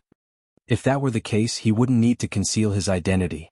Supreme Sect, as a sect of the righteous path, would assure justice if he joined them, Guan seriously stated. Zhang Shi shook his head with a wry smile, seemingly trusting Supreme Sect excessively. "Thank you for your kindness, but I can handle it myself. I mustn't trouble others or involve the innocent." While talking, Zhang Shi kept his eyes on Guan's forehead, asking, "Brother Gu, do you understand the golden Tao patterns on your forehead?" Guan touched his forehead and said, "A friend from the Immortal Dynasty mentioned they were Tao patterns, something that forms with path enlightenment." Zhang Shi smiled, "Impressive that you know. These indeed are Tao patterns formed from path enlightenment, and not just any common enlightenment." He appraised Guan, pondering, "Your past life must have had a significant background." Guan, wide-eyed, asked in surprise, "My past life?" "That's right, your past life definitely belonged to one of the top powers of heaven and earth, but who exactly I can't see through yet," Zhang Shi said, his gaze on Guan deepening. "Gotcha." Guan frowned, asking, "Then what should I do? Does my reincarnation mean I have some sort of mission?" Shaking his head, Zhang Shi replied, "Don't think too much about it. Your task is simply to live this life with your heart, and knowing your past life is to help you live with more confidence." His fondness for Guan grew. Upon learning about his past life, Guan didn't boast about his greatness but pondered the purpose of his reincarnation. "Isn't that a form of enlightenment itself?" Guan sighed in relief, smiling, "That's a relief. I'm used to living a peaceful life. Honestly, I'd be scared if suddenly burdened with some mission." Chapter 411. The Strongest Person, What Do You Want to Do in This Life? Zhang Shi looked curiously at Guan. He had gone through many reincarnations in pursuit of a unique experience in each one, which left him somewhat lost in this life, unsure of what to strive for. He had been a savior, worshipped as an immortal by all beings, had played the role of a world-destroying demon king, and even lived as a mortal. With the increase in the number of his reincarnations, his confusion grew. This was why his original memories had awakened prematurely. He was searching for direction. Guan answered, "Tend to flowers, grow plants, chat and play chess with friends and disciples daily." If I could live my whole life like this, I would be completely content. Zhang Shi asked in surprise, then what is your pursuit in immortal cultivation? Upon hearing the question, Guan looked back at him with confusion and asked, isn't the purpose of immortal cultivation to satisfy the life one desires? I already have what I want, so why should I pursue cultivation further? My cultivation now is not about becoming stronger, but about living longer to enjoy more of this kind of life. Zhang Shi's expression changed subtly as he pondered Guan's words. Which is more important, life or cultivation? He knew all too well how difficult it was to attain longevity. Many people appeared to live for thousands of years, but they spent their entire lives desperately pursuing cultivation, and the total time of genuine happiness they experienced might not even surpass that of a mortal. At the same time, Guan offered him a new way of thinking.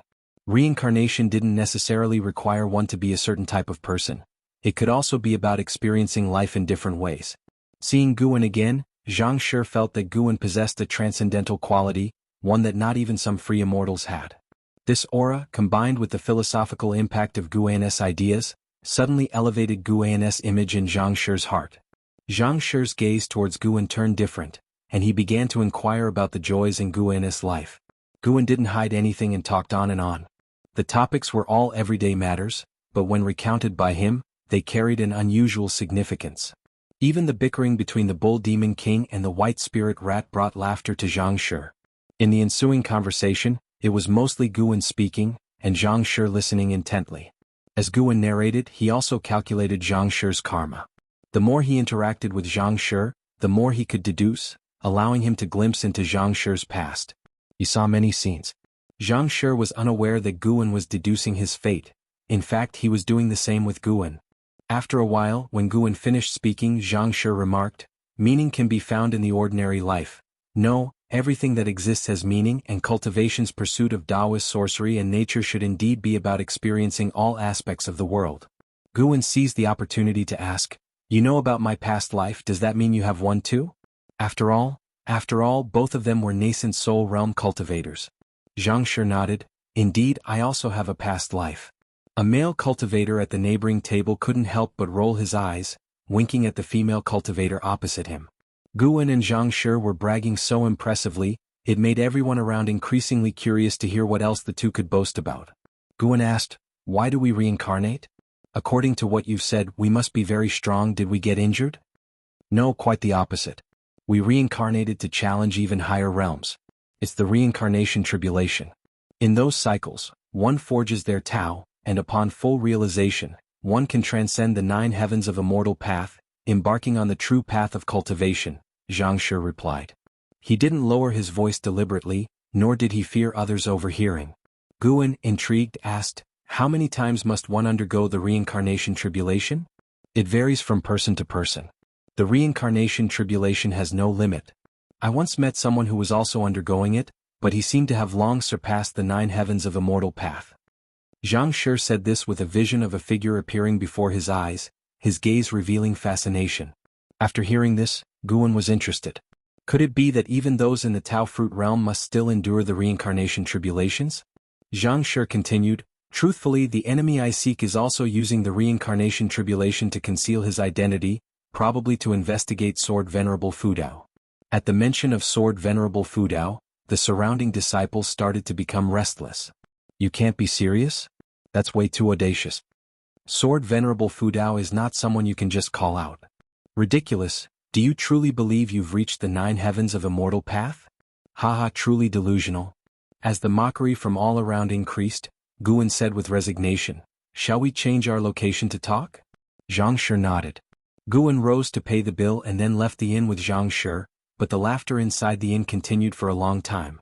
The two walked on the bustling streets, continuing their discussion about the reincarnation tribulation. Guan was very curious about it, and Zhang Shi didn't hide anything. The rules of the reincarnation tribulation are hard to define. Sometimes you may go to the past, sometimes to the future, or even to other great heaven and earths, but one thing is certain, wherever you are, your reincarnated self will never meet your original self, as if bound by some cosmic law that restrains the cultivators within the reincarnation tribulation. Zhang Shi's face showed a look of nostalgia. Guan couldn't help but ask, what would happen if one reincarnation tribulationist met another? That depends on personal choice. Even if they fight to the death, it won't affect their reincarnation tribulation. However, I prefer to exchange knowledge with others like now. It's a pity that you haven't awakened the memories of your original self, otherwise we could share much more. Zhang Shi revealed a smile. He paused and then said, reincarnation is like this crowd, seemingly chaotic yet orderly, with a beginning and an end. Even if you meet along the way, ultimately everyone will reach their own destination. Then do you have memories of your past life? Of course, I am the consciousness of my original self, only unable to wield the powers of the original. Upon hearing Zhang Shi's words, Guan feigned courage and asked, then may I ask you about that I am afraid is not possible. It would bring you tremendous trouble. Zhang Shi immediately refused. Tremendous trouble? You couldn't possibly be from Xingtian, could you? Guan inwardly sneered, thinking even if it were Xingtian, he would not be daunted. Have you ever met anyone during your reincarnation tribulation who left a deep impression on you? Someone who is also undergoing the reincarnation tribulation. Guan shifted the subject and asked. That Zhang Shi was willing to converse so much was quite unexpected to Guan. He didn't think Zhang Shi was foolish. Clearly Zhang Shi was confident, unafraid that speaking of these things could cause him trouble. Indeed, there have been such individuals from both the past and the future. Let me mention one from each, Zhang Shi mused. Neither stopped walking as they spoke, their figures seemingly on the verge of being swallowed by the sea of people. In the past, I encountered a being known as the Cold Emperor, born with immense chi fortune, as if all things under heaven and earth paved the road for him. When I met him, he had already become the supreme under heaven, which is unimaginable. A reincarnated body reaching the 9th level of the immortal path, he was just one step away from ending his reincarnation tribulation. When mentioning the Cold Emperor, Zhang Shi's face was full of respect. Guan asked, what do you mean by just one step? Did he fail? Correct, he failed. I watched him fall, eradicated by a powerful being beyond my understanding. I too received a warning from that being, with eyes that seemed to peer into the universe. Zhang Shi's face showed a hint of fear. Guan thought of the mysterious giant eye he saw in the depths of the universe during his breakthrough. Could it be the same entity? Guan couldn't help but think of the heavenly spirit god, suspected to be synonymous with the eyes.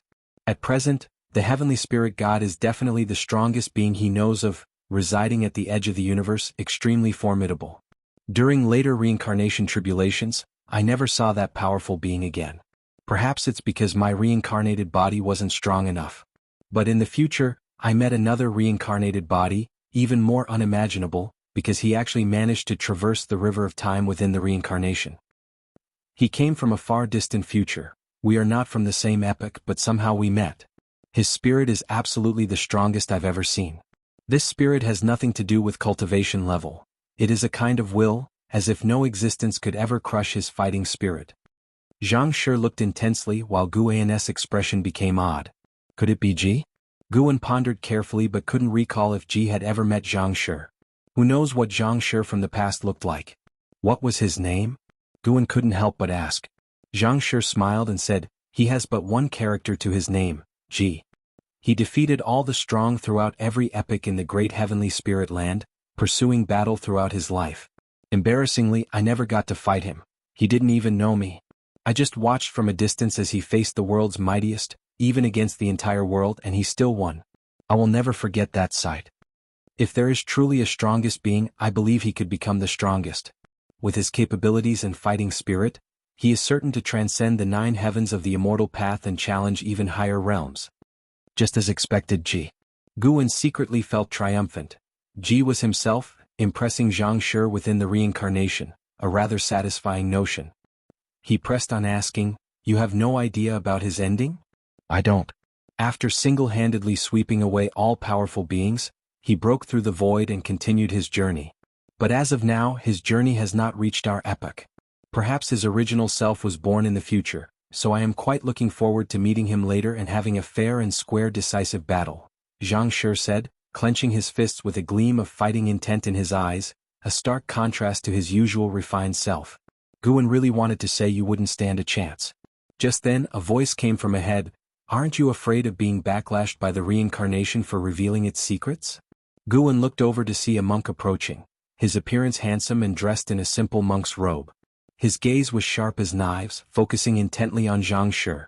When Zhang Shi saw him, his expression did not change. Rather, he stared back at the monk and said, If you are not afraid, why should I be? They faced off without any display of aura, causing passers-by to look at them in confusion. Guan whispered, "Who is he? He couldn't be, he is the enemy I was looking for. He does not belong to the great heavenly spirit land. He comes from outer heaven," Zhang Shi replied. The monk then said, "We are all in the reincarnation. Why differentiate between inner heaven and outer heaven? Do you think you can stop me in reincarnation? Are you afraid of sword Venerable Fudao?" Zhang Shi stared at the monk, asking with a cold voice.